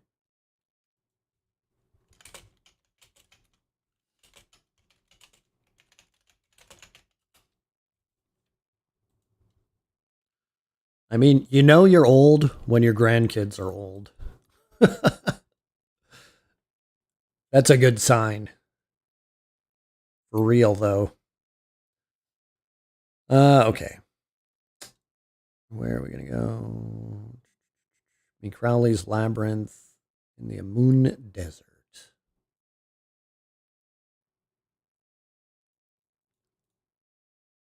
Come on, goddammit. I'm trying to copy this. Oh my god, what is wrong with this fucking thing? Sometimes trying to copy text off of a wiki page is very difficult for no fucking reason at all.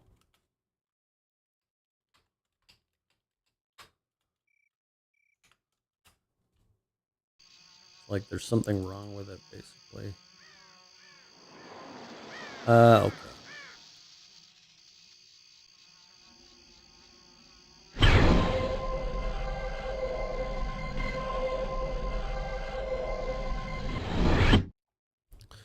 You know you're old when your grandkids are old. Like that one episode of Seinfeld. Also, saying that one episode of Seinfeld is a mark of age.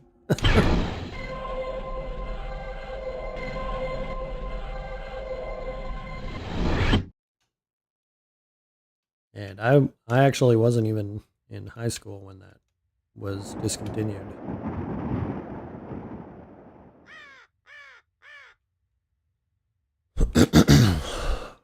But I did watch it a lot when I was in high school because it came on every fucking day.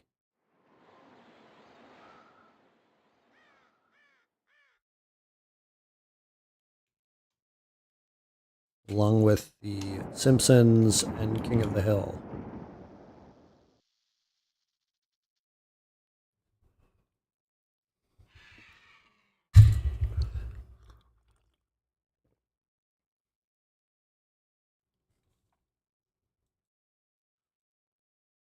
But I kind of wish I could go back and watch Seinfeld. But I think part of it for me was that I would talk to other people about what happened in the show. Even though, like, we all saw the same episodes, like, multiple times, it's still fucking funny.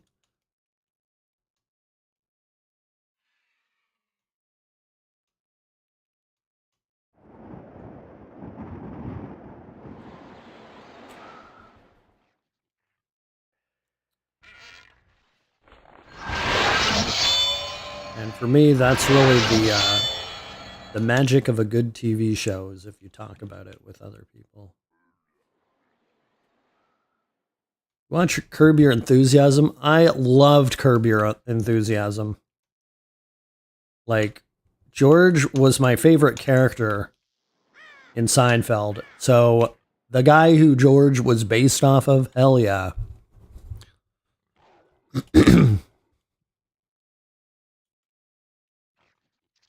Sign me up.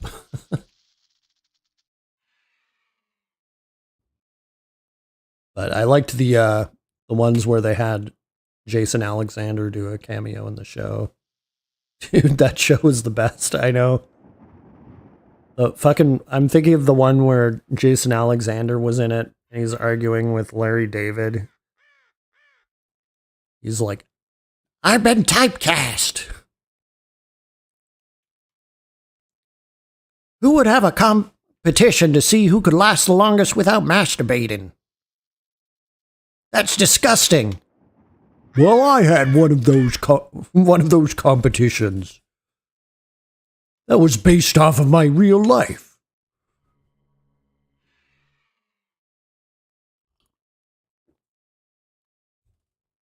Like fucking classic. Well, I'm sorry, that was a bad example.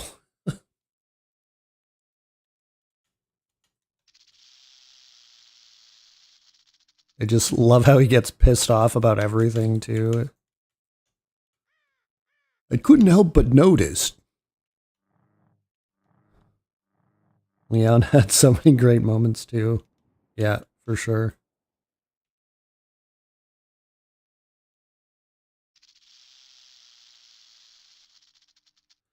For sure. Tells Larry to go fight Michael J. Fox. Yep.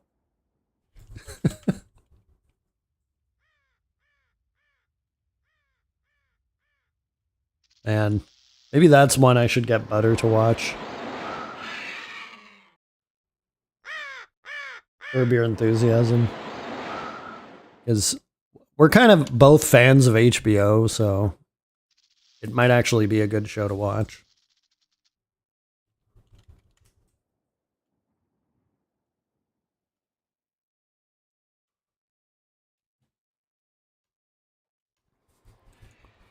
And actually, speaking of new shows that are fucking good, well, it just finished, but Succession, man, that is a really good show.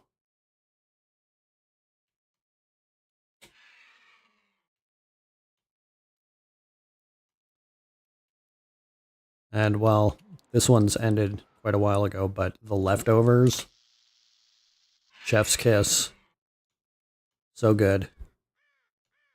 Never heard about it. What's it about? Basically, it's about this family that has a conservative media empire, and the dad's health is failing, and they're all fighting over who's going to succeed him. And it is really good. Like, everything about it is good. The soundtrack, man, I could just watch it based on the soundtrack alone.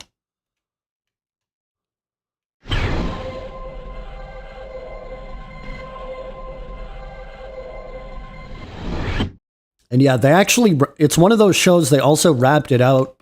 They wrapped it up at the right time. They didn't keep running it. They finished it on season 4. And the ending, a lot of shows that are very dramatic, they don't have good endings because it's like, where do you go from a high level of drama and action? Where do you go from there that's satisfying to viewers? And I won't spoil it because I want everybody to watch it. But let's just say they didn't pull a Game of Thrones. It was a fucking good ending. Even though I wasn't happy with the ending, but that's part of what makes it so good.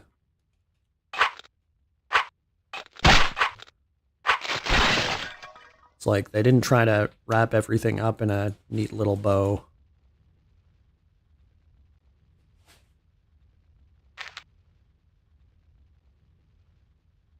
And The Leftovers is another good one.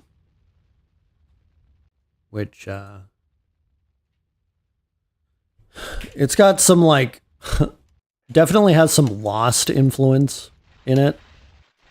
Except, I would say it also ends well. And it's very unpredictable. Like, that's where I would see you can really tell you can really tell there's Lost influence. Like, it's a totally unpredictable show. But that one also ended on a small number of seasons. They only did 3 seasons, and each season is totally different than the last. I think that is mainly what pulled me into video games. I can be part of the story. Yeah. Oh yeah, well that's the thing. And video games are kind of like a mix between TV and books for me. And even action games, like games these days, Like, a good game has a really good story. Even, you know, Halo, if you pay attention to the story, it's actually very well developed, even though it's a high action game. Same with, like, Gears of War.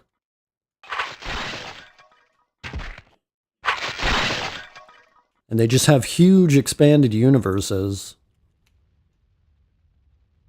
There's just so much detail in them, which makes sense because there's like dozens of writers in a big budget video game.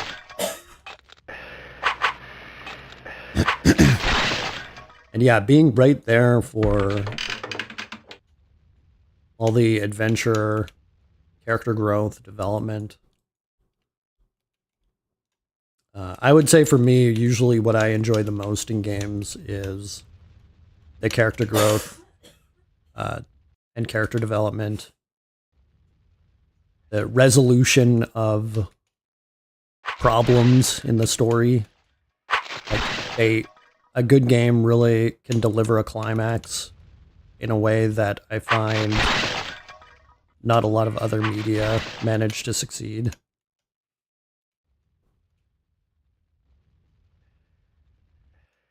Like it's almost a cliche that really good TV shows and books have bad climaxes and bad endings. Or, well, specifically bad endings.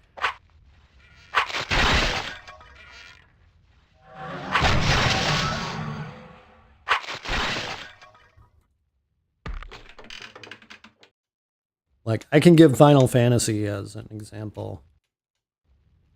FF7's ending. FF8's ending. Or even the boss of FF8. The boss of FF9. The boss of FF10. Like, these are pretty shitty bosses. And I would actually say that some of the most popular FF bosses are overrated as well. It's just like compared to other FF games, they're really good. And surprisingly, some of the worst FF games have the best bosses. Oh fuck, did I go the wrong way? Yep. I think, true video games are such an interesting medium we can interact with. They're like a bunch of different creative and technical talents thrown into one little package. Yeah. The story of Telltale's game Walking Dead will tear you up inside. Oh yeah, I played the first one. That was sad as hell. But I've been meaning to get back to those. Maybe I'll do it this month, since it's October, aka the month of Halloween. Let's face it, Halloween is a whole month for people who like it. Like me. I fucking love Halloween.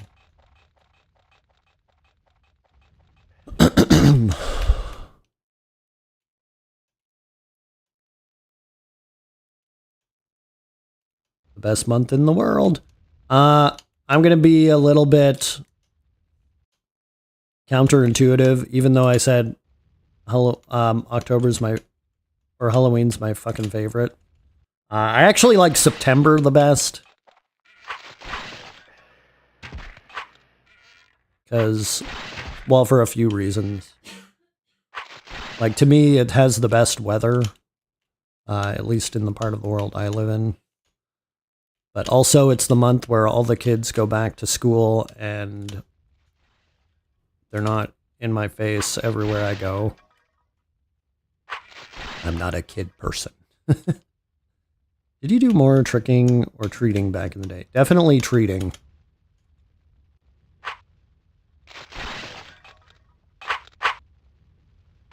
September is just October without the spooky, yeah, pretty much. Pretty much true. Hey, buddy.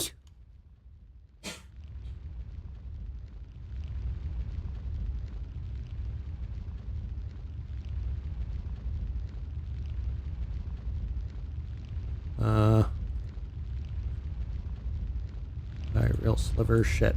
Do I not have a pyreal bar? Fuck.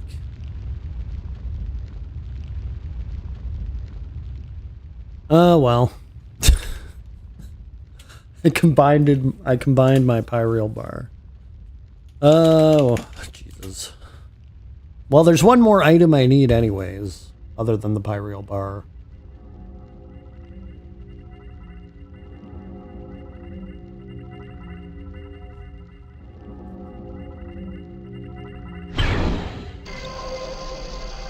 Jeez. See if I have one in the old safe. Nope. Okay, let's put some of this stuff away because it's taking up a lot of space.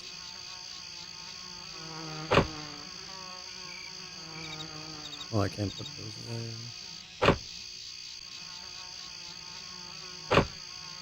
Are these stackable? Nope.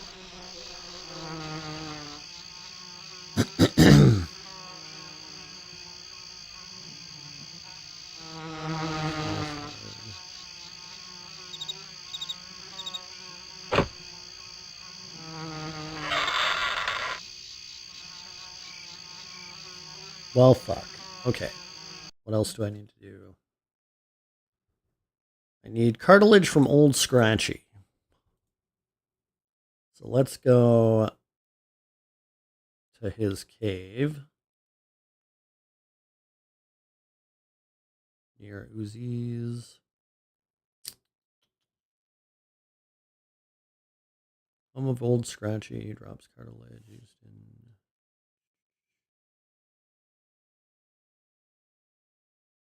Wait a sec. Oh, fuck. I thought it was a moving portal at one. That's for a sec. Check your rent. I think I still have another week. Yeah, I'm good.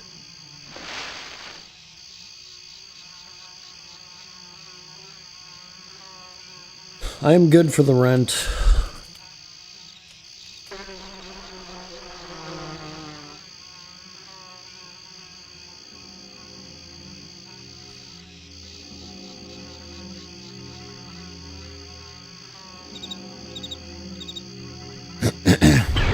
Ooh, we got a Friday the 13th.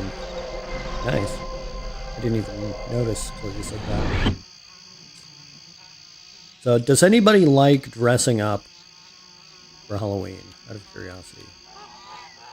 Because I know a lot of adults don't, but also a lot of adults do. Me being one of them.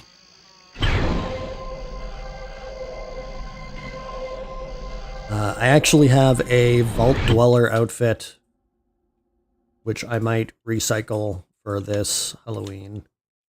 Because that shit is expensive, bruh. Where did I need to go? Uzis.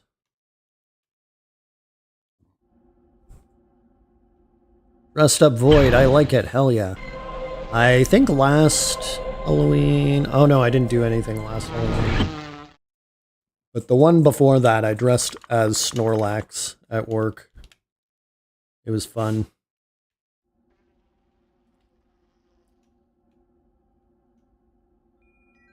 But I'm actually into cosplaying, even though I've never done it in public.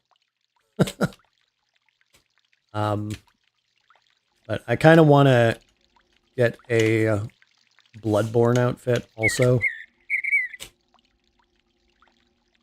Because that's my favorite Souls game. Or developer from Software.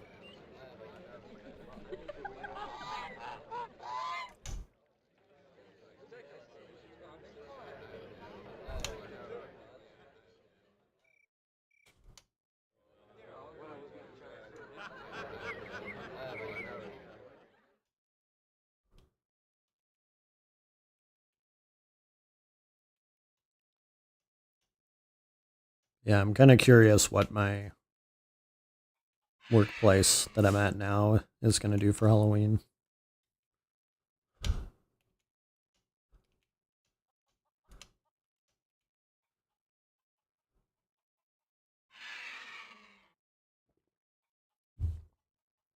But on Twitch, I'm pretty much going to be playing scary games most of the time for the next month. Or at least creepy games. I was thinking of doing Eternal Darkness tomorrow. Which, if you don't know that game, it was definitely ahead of its time.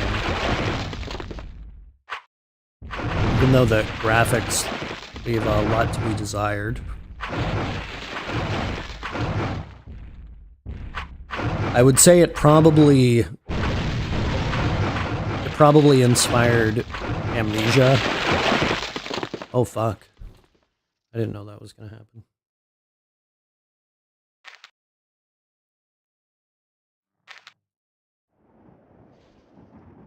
I just won a Pyreal bar.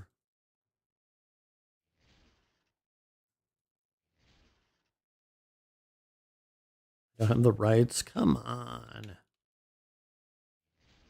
Come on. I didn't know that was going to happen. The other golems just gave up on life, right? Wait, what's a mox?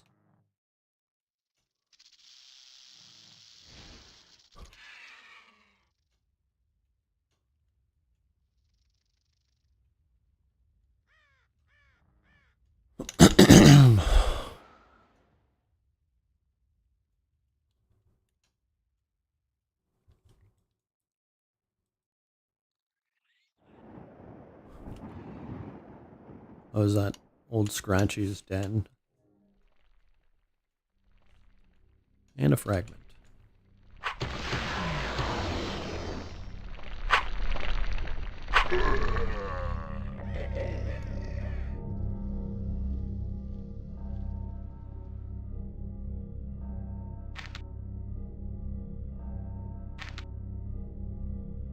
Wait, how much pyreals do I have?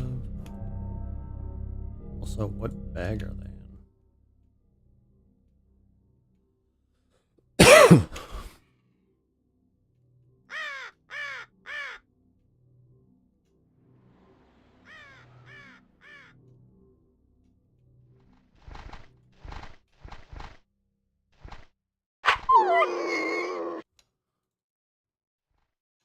Aw.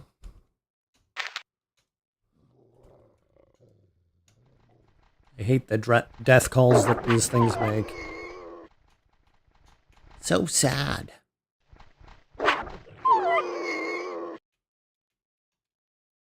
Bro, that whimper, right?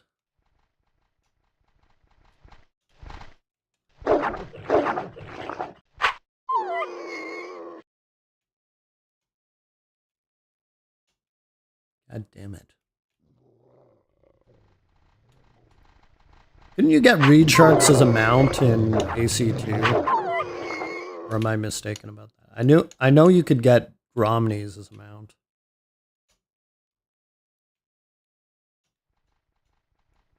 Or at least I believe you can.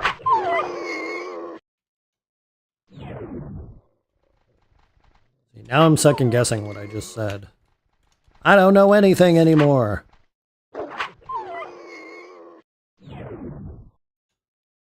See, the problem is I never played AC2.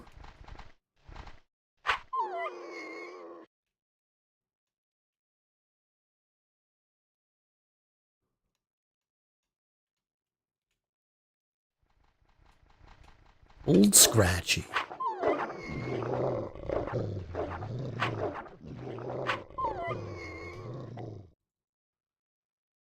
There we go. Cartilage.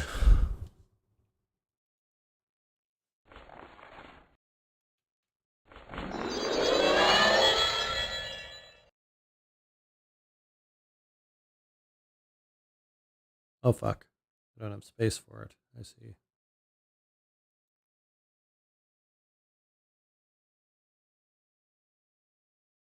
God damn it. I have to do them in order, I guess. That kind of sucks.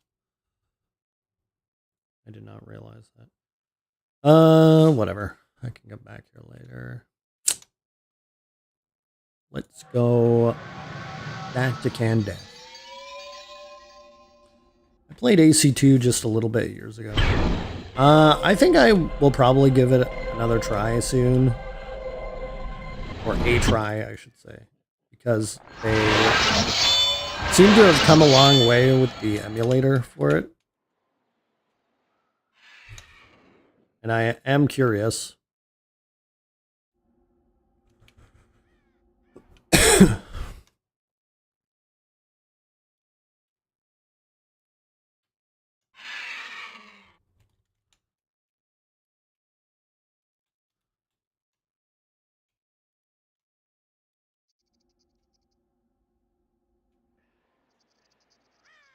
Manu.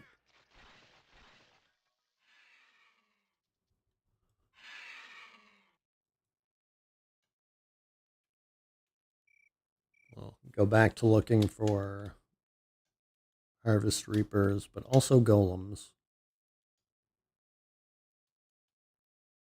Because now I realize I need another moat.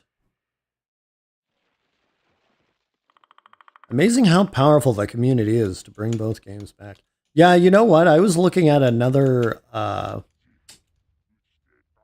was looking at a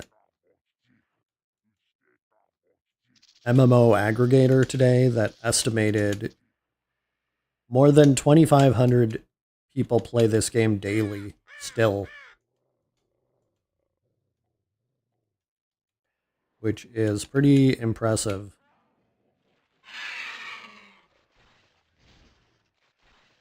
But that being said, I know there's people who didn't start playing till after the game was discontinued. Which actually I think also makes a lot of sense since, you know, even though they did release it for free before it got shut down, that was such a short-lived phase. And now I feel like with people running their own... Oh man, that was so fast. I already got a moat. But anyways, with people running their own servers and such, they're going to like tell other people they know about the game and get them into it, right?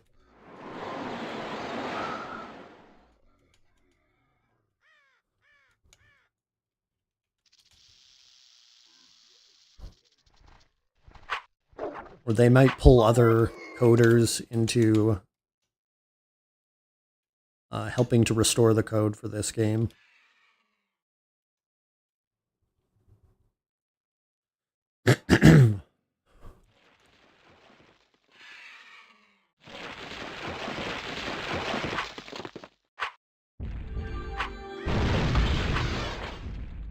Well, I guess I may as well go back to meet Crowley. Now that I got the other two things.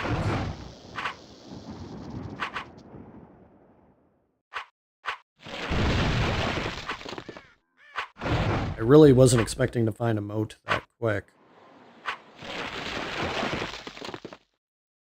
That's how RNG works.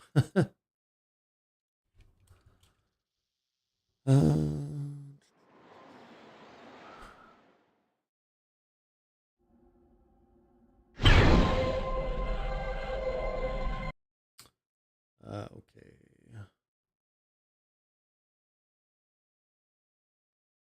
Get the original chords again.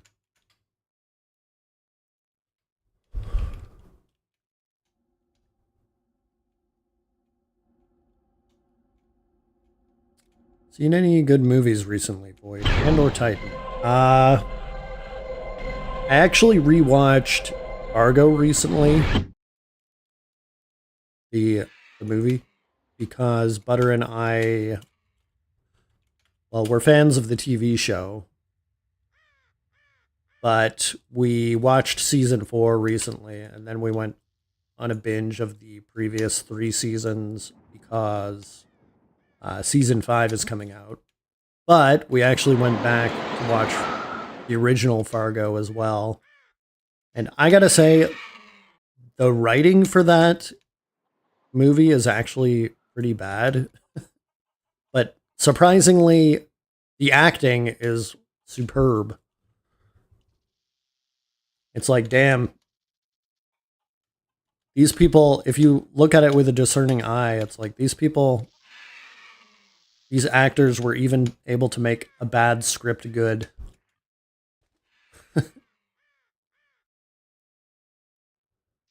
Which is quite an accomplishment. Okay, I am going the wrong way.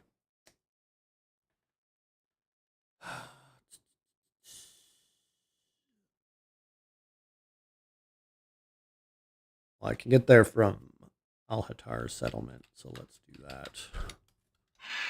While we're here. Yeah.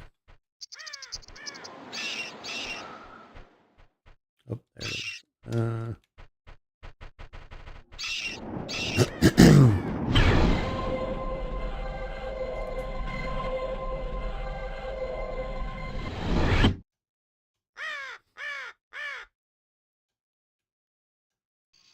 Then, what was that? Butter. What was that? Oh, I'm not sure if she can hear me. She's got her headphones in. There was another movie we watched that was good, but there's no way I can remember the name of it.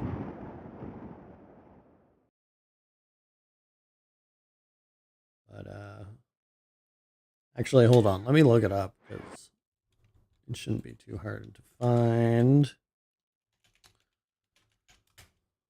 I just gotta find the actress who is fucking famous. Everything Everywhere All at Once. Man, that was a really good movie. Funny as well.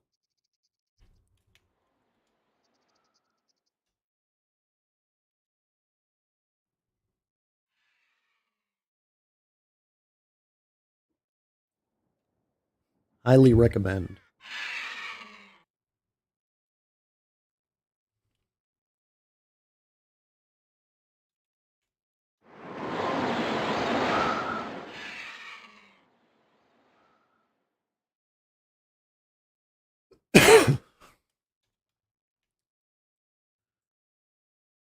I think it was better that I Googled it rather than throwing cookie crumbs at Butter's head to get her attention.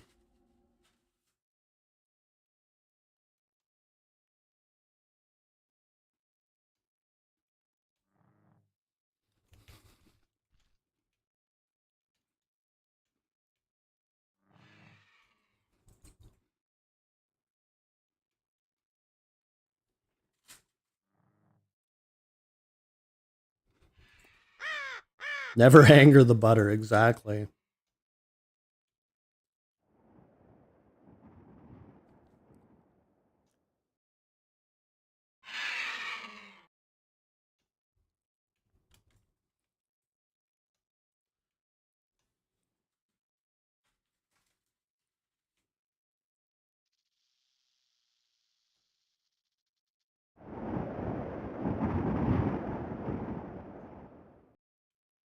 But it's funny that I mentioned cookies and now I have to eat them again. God damn it.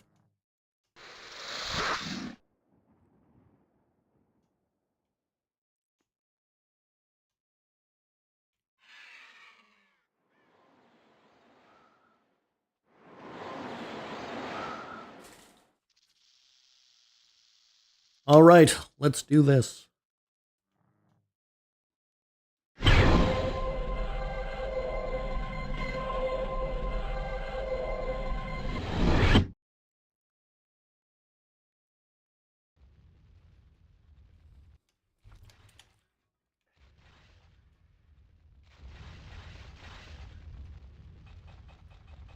Damn it.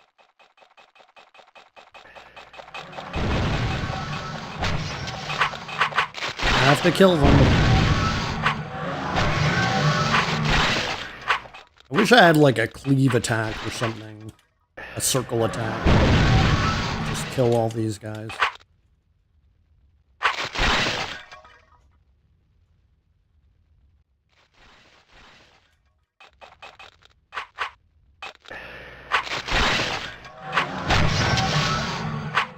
See, that's something I feel like this game could have used a bit more of.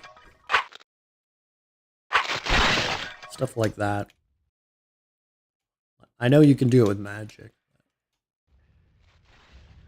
With ring spells. I must never have a package of cookies in reaching distance of myself while sitting down. Yeah. It's dangerous.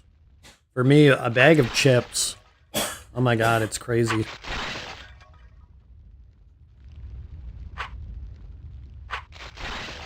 Like, I remember there was a time I wouldn't be able to eat more than half of a bag of chips in one sitting. And now I can down a bag and then some.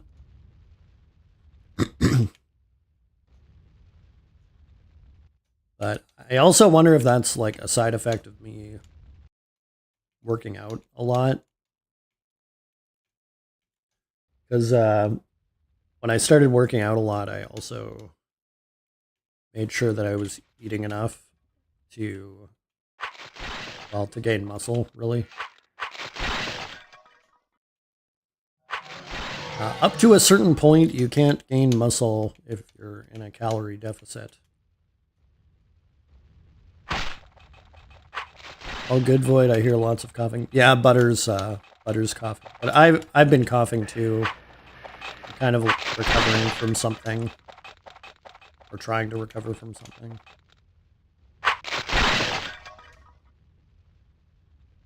Which I'm hoping goes away tomorrow. Like, I am feeling like I'm improving since this morning, but also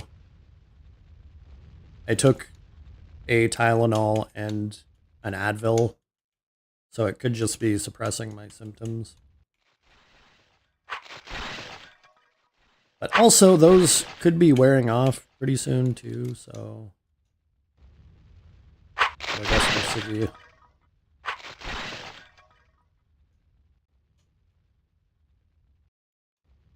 Stay healthy, sir. I definitely intend to.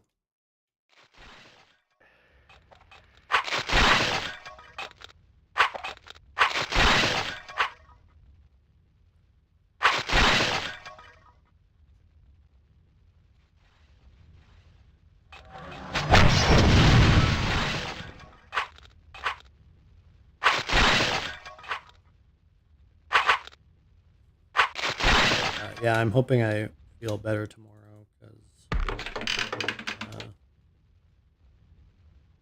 actually I do want to work out tomorrow. So I skipped the last few days on account of how I'm feeling.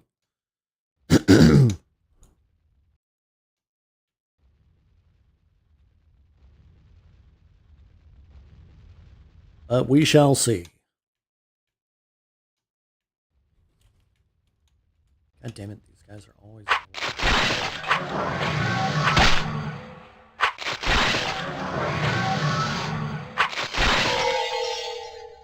This makes me think of a certain game where speedrunners are going down a narrow path, and there's an NPC that can potentially block that path depending on their walking pattern, basically, which is semi-random, but not totally random. It's like totally run can totally be ruined like 3 or 4 hours into the run just because of where that NPC walked in a certain instance.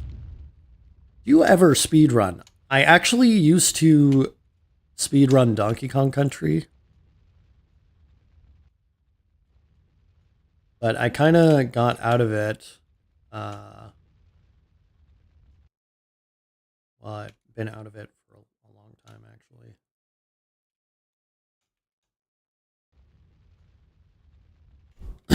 But I wasn't particularly good at it. However, I could beat that game on 1 life in about an hour and a half. So I was getting better.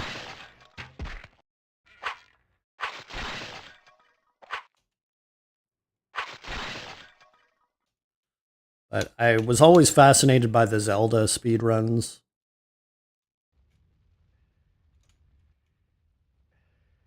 It's kind of crazy the glitches that people find in very popular games.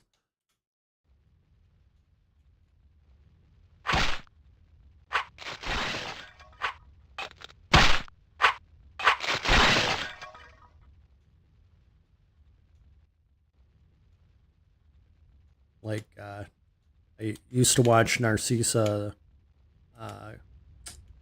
Wright's runs, who is now, or sorry, they're Narcissa now, but they used to be Cosmo Wright. And they had some really good runs. What the hell?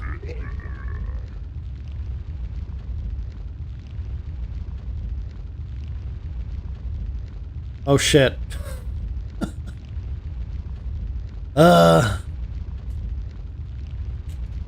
He needs the bar, not the fucking... Not the sliver. I had the bar all along!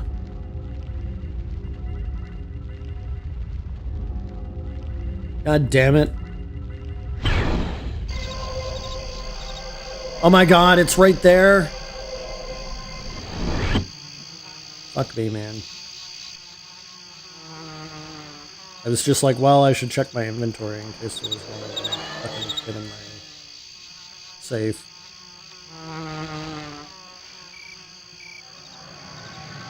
Let's go back. Hopefully the door is still open.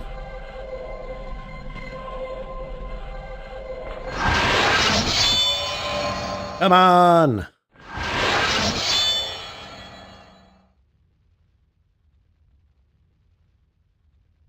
I intended to do that all along.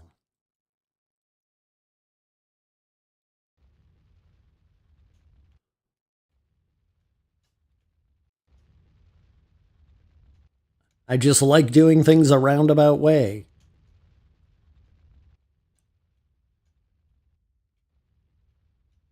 Run with extra run, exactly. It's the scenic route. Eye bone.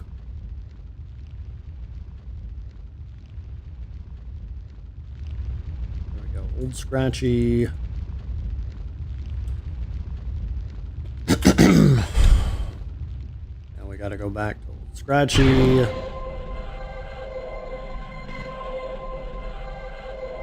Which, honestly, it's kind of annoying that I couldn't fucking do it before going through all that shit.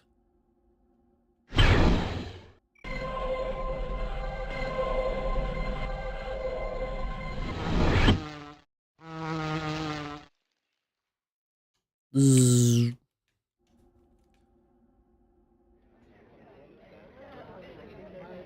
And I'll have double blunt weapons.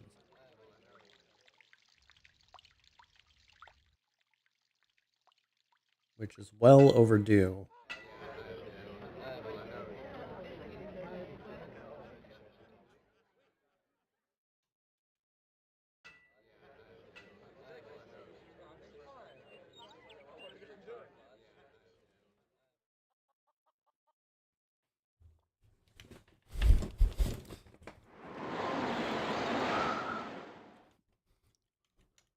But, over the weekend, I actually did a couple of DJ streams on my alternate Twitch channel, which is Voidmon2Y. But I was thinking of maybe trying to pop on again tonight because I had some technical difficulties over the weekend, but I bought a component off of Amazon that arrived today, and it should potentially fix those problems, but I kind of just want to see if it does. So I might do a short DJ stream over there.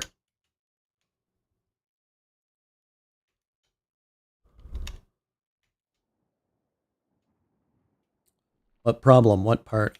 Basically, so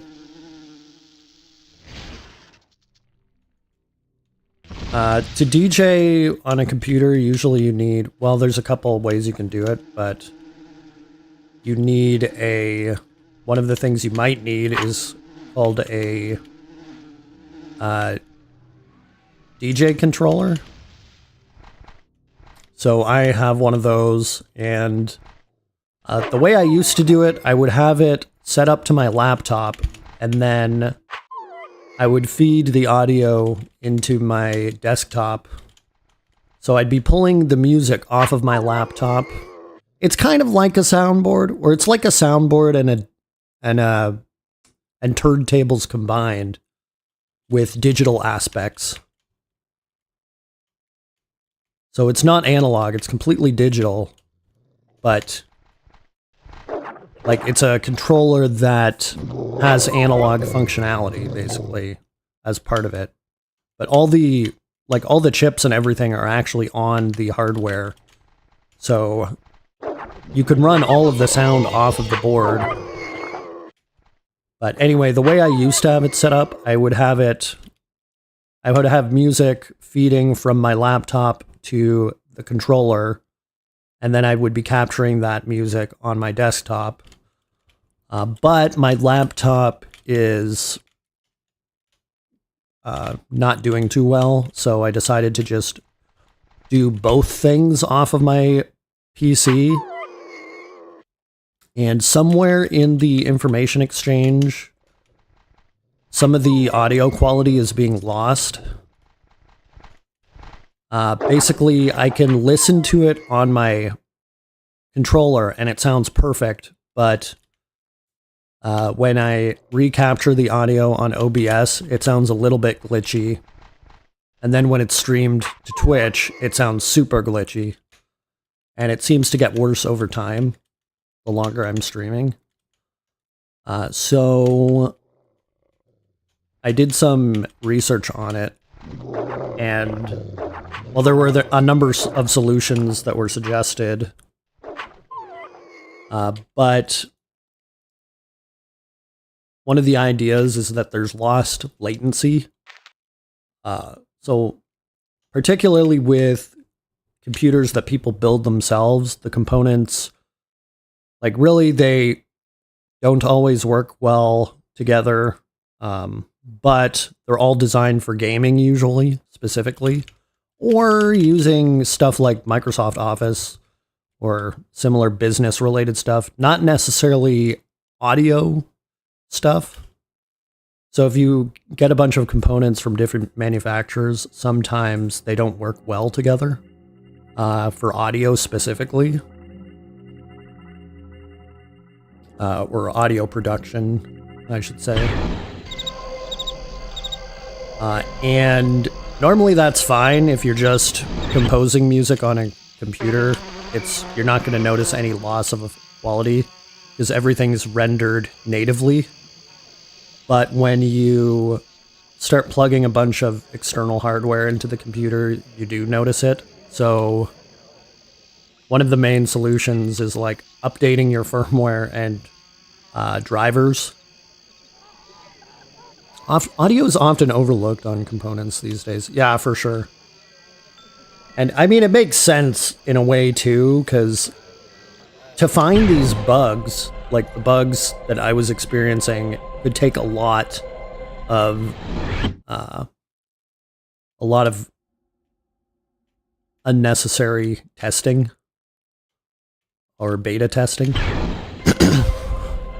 Like, I don't think many people are going to run into the same scenario I ran into, because they would have to potentially have to have all the same components that are not working well together. Let me just see if I still have the old thingy. I think I do. Whoops.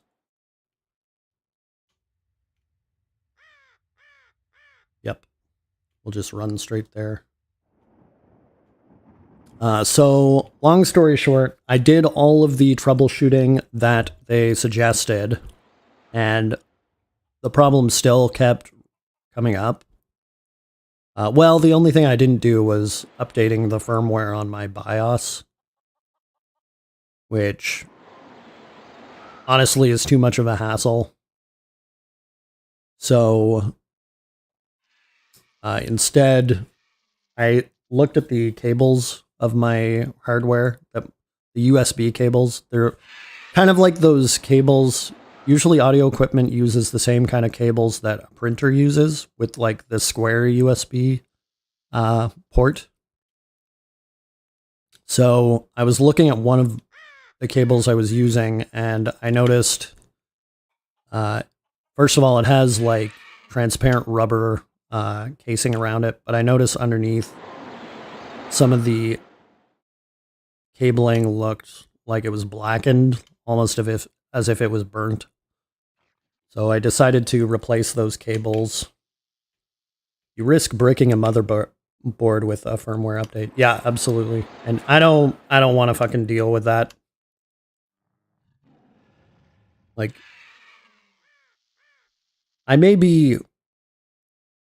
fairly technically inclined, but I don't want to mess around with something outside of Windows, basically. Or, well, I mean, attaching hardware to a motherboard is one thing, but I don't want to deal with software outside of Windows. So anyway, I ordered replacement cables for those USBs. Specifically, I'm replacing 2 cables, but I also I have another audio component that it's powered by USB, but it uses basically a 1/4 inch cable to run audio to an input. So I bought a replacement cable for that as well. Basically a 1/4 to 1/8 inch cable, which I think I can run analog sound to my computer that way. And if it's all analog, then you don't really have to worry about latency. You might have other quality issues, but there isn't going to be a problem with buffering sizes, for example, or packet sizes. So, long story short, I think I can at least make the music listenable with that fix, which I would like to test out tonight, or, well, sometime soon.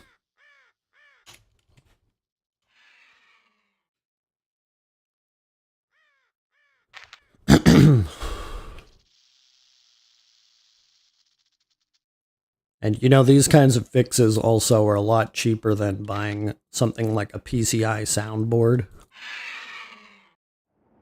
Or sound card, I should say. So I'm hoping they work.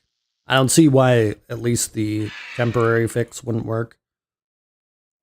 Like, I'm not sure if the USB solution is going to work, but if it does, that's awesome because it's going to mean higher quality sound.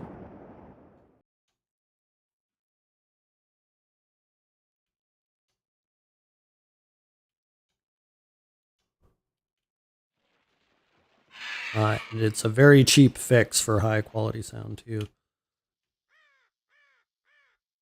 The major downside to the temporary fix is that the audio can only run mono.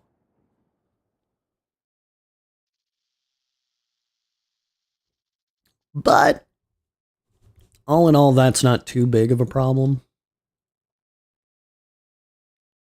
And well, I have no idea what the audio quality is going to be, but we'll see.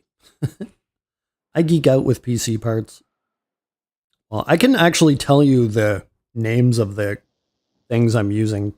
Like, they're not PC parts, but they're digital hardware, basically. So the controller I'm using, it's actually pretty old at this point, so that might also be one of the problems. But it's called Tractor S2.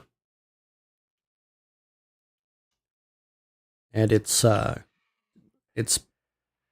built by Native Instruments, which their software I like a lot, but I'm getting pretty frustrated with their hardware. But otherwise, I've always been a Native Instruments customer. Then I have two external audio routers, which they both serve different purposes.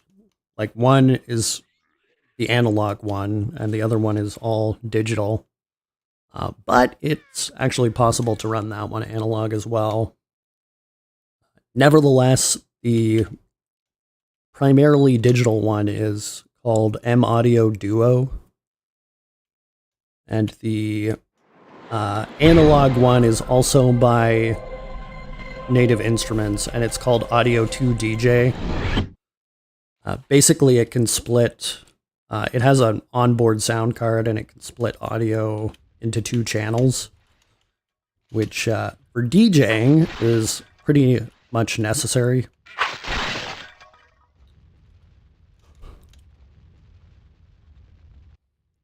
Unfortunately, the way Tractor works, it has a proprietary software called Tractor Pro. And that software is only capable of using one sound card at a time. If you could use multiple sound cards at a time, it would make it so much easier. Like, if you could send one channel to a different sound card and the other channel to another sound card. But because you can't do that, you have to come up with all these fucking complicated workarounds.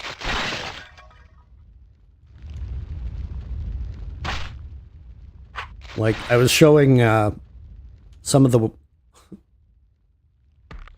There's actually guides to streaming audio from a Tractor product, and one of the controllers, the guide that's written by Native Instruments, basically says, plug the RC cables from the controller out into the in on the same controller.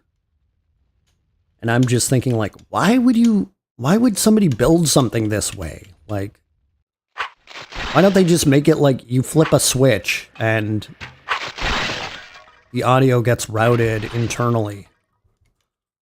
It's just so excessive. And that's the official guide on their website, says to do it that way.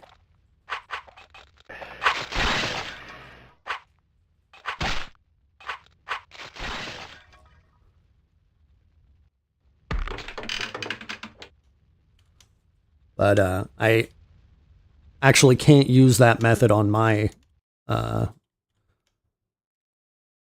device, which honestly would be easier than what I have to do to make it work,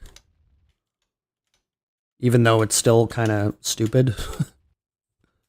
It's just like unnecessary design flaws.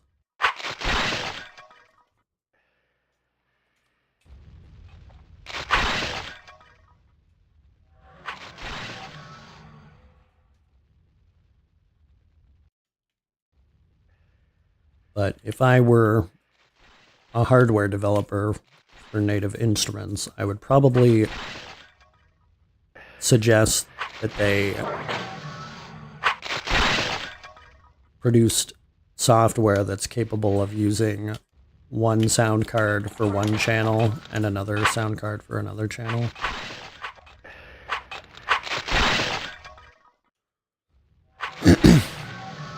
Actually, I can quickly explain why you need at least 2 channels to DJ. So basically, you need one channel that people who are listening can hear, and you need another channel that you can only hear in the headphones, because the whole point of DJing is mixing 2 songs together so that they blend fluidly.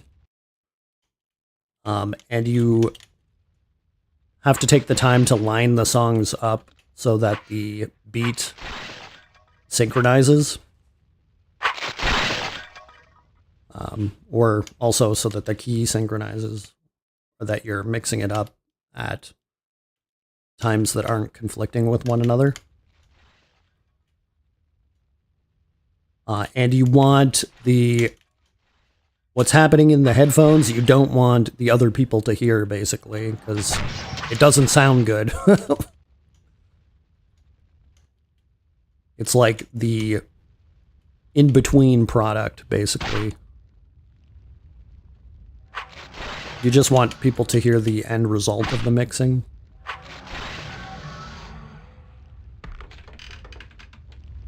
So, as it so happens, doing that on a computer can be possibly pretty damn difficult.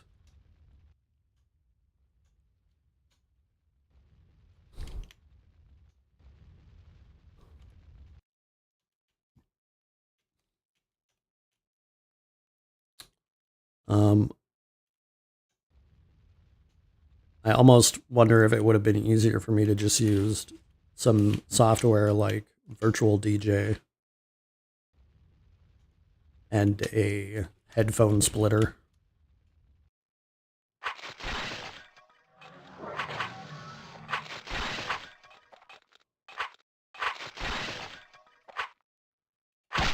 Or actually, I've heard that with some software, people can use like the headphone jack in the front of their computer for one channel, and they can use the rear jack for another channel.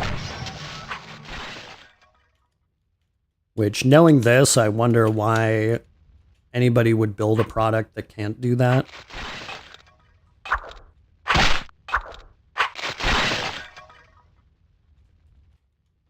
But I guess if they were, if they're building their software on previous versions, then there might be something about it that keeps them from being able to.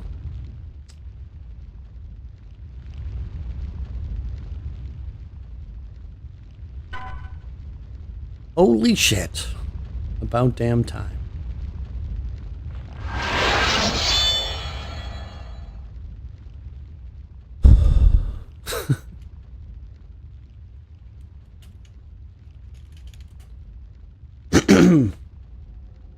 But yeah, audio stuff is really fucking complicated too.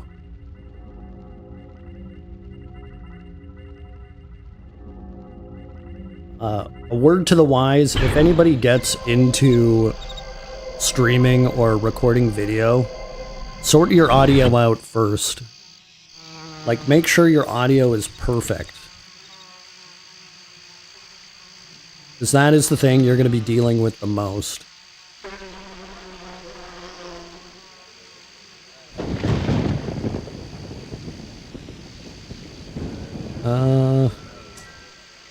What time is it? It's exactly 10. Let's push on a little bit longer.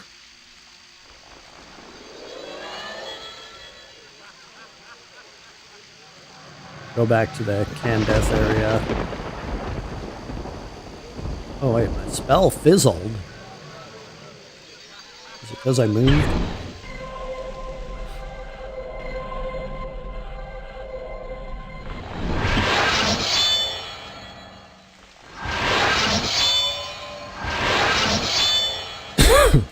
Excuse me.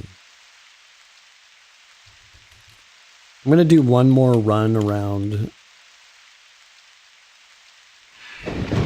Candeth Keep, just to see if we can get another Harvest Lord, or Harvest Reaper, rather.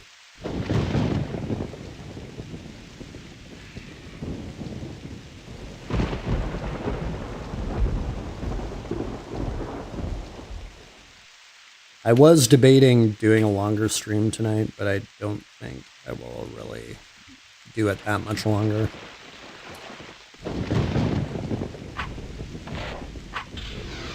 Just because I'm not feeling terribly great.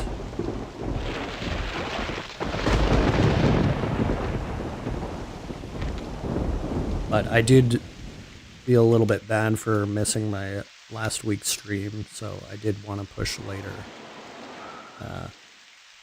But instead of that, maybe I'll do a makeup stream at some point. Or throw in another Breath of the Wild stream.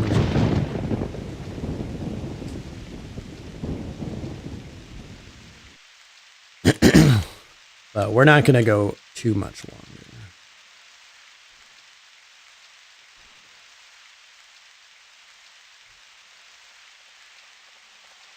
Literally just going to do a lap around the city.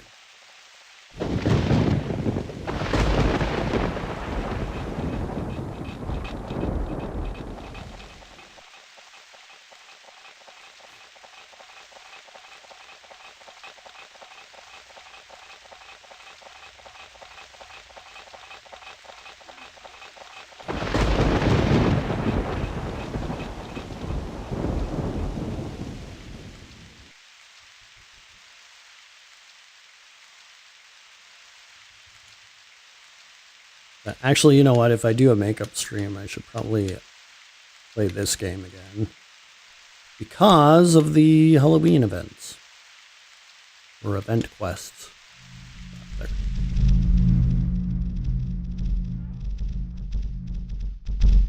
If I don't play extra, I don't think I'm going to be able to finish all of them, so...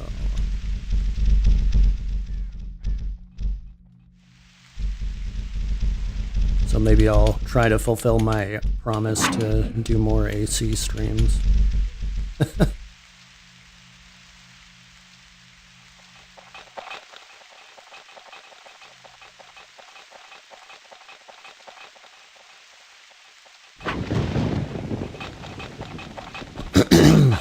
Yeah, let's just kill these guys. Because they're so annoying. Also, I'm surprised I didn't level up from those XP bandits.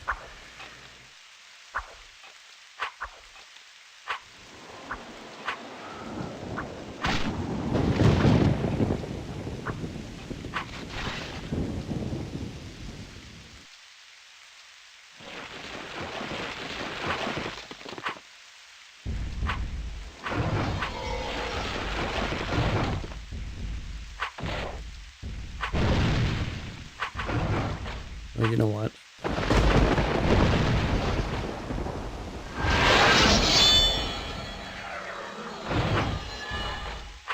That's what I'm talking about. Just bashing through these guys.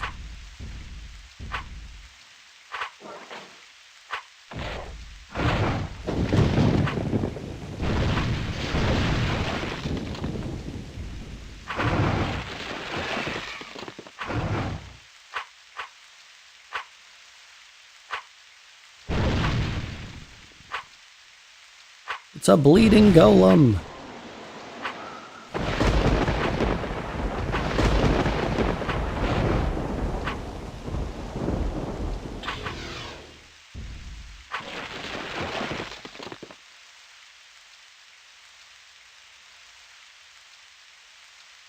Another token.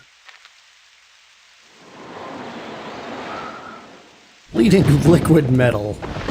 Indeed. Well, that's what we'll go with.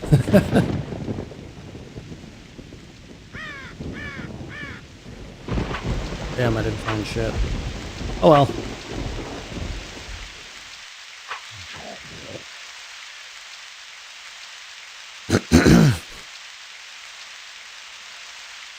It was fun nonetheless.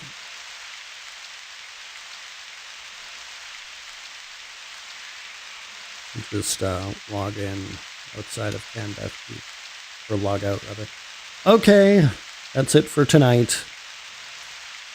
Yeah, just like I mentioned, I'll try to do a makeup stream maybe on the weekend or something. I don't know when, to be honest, but I will try. Until then, bye-bye!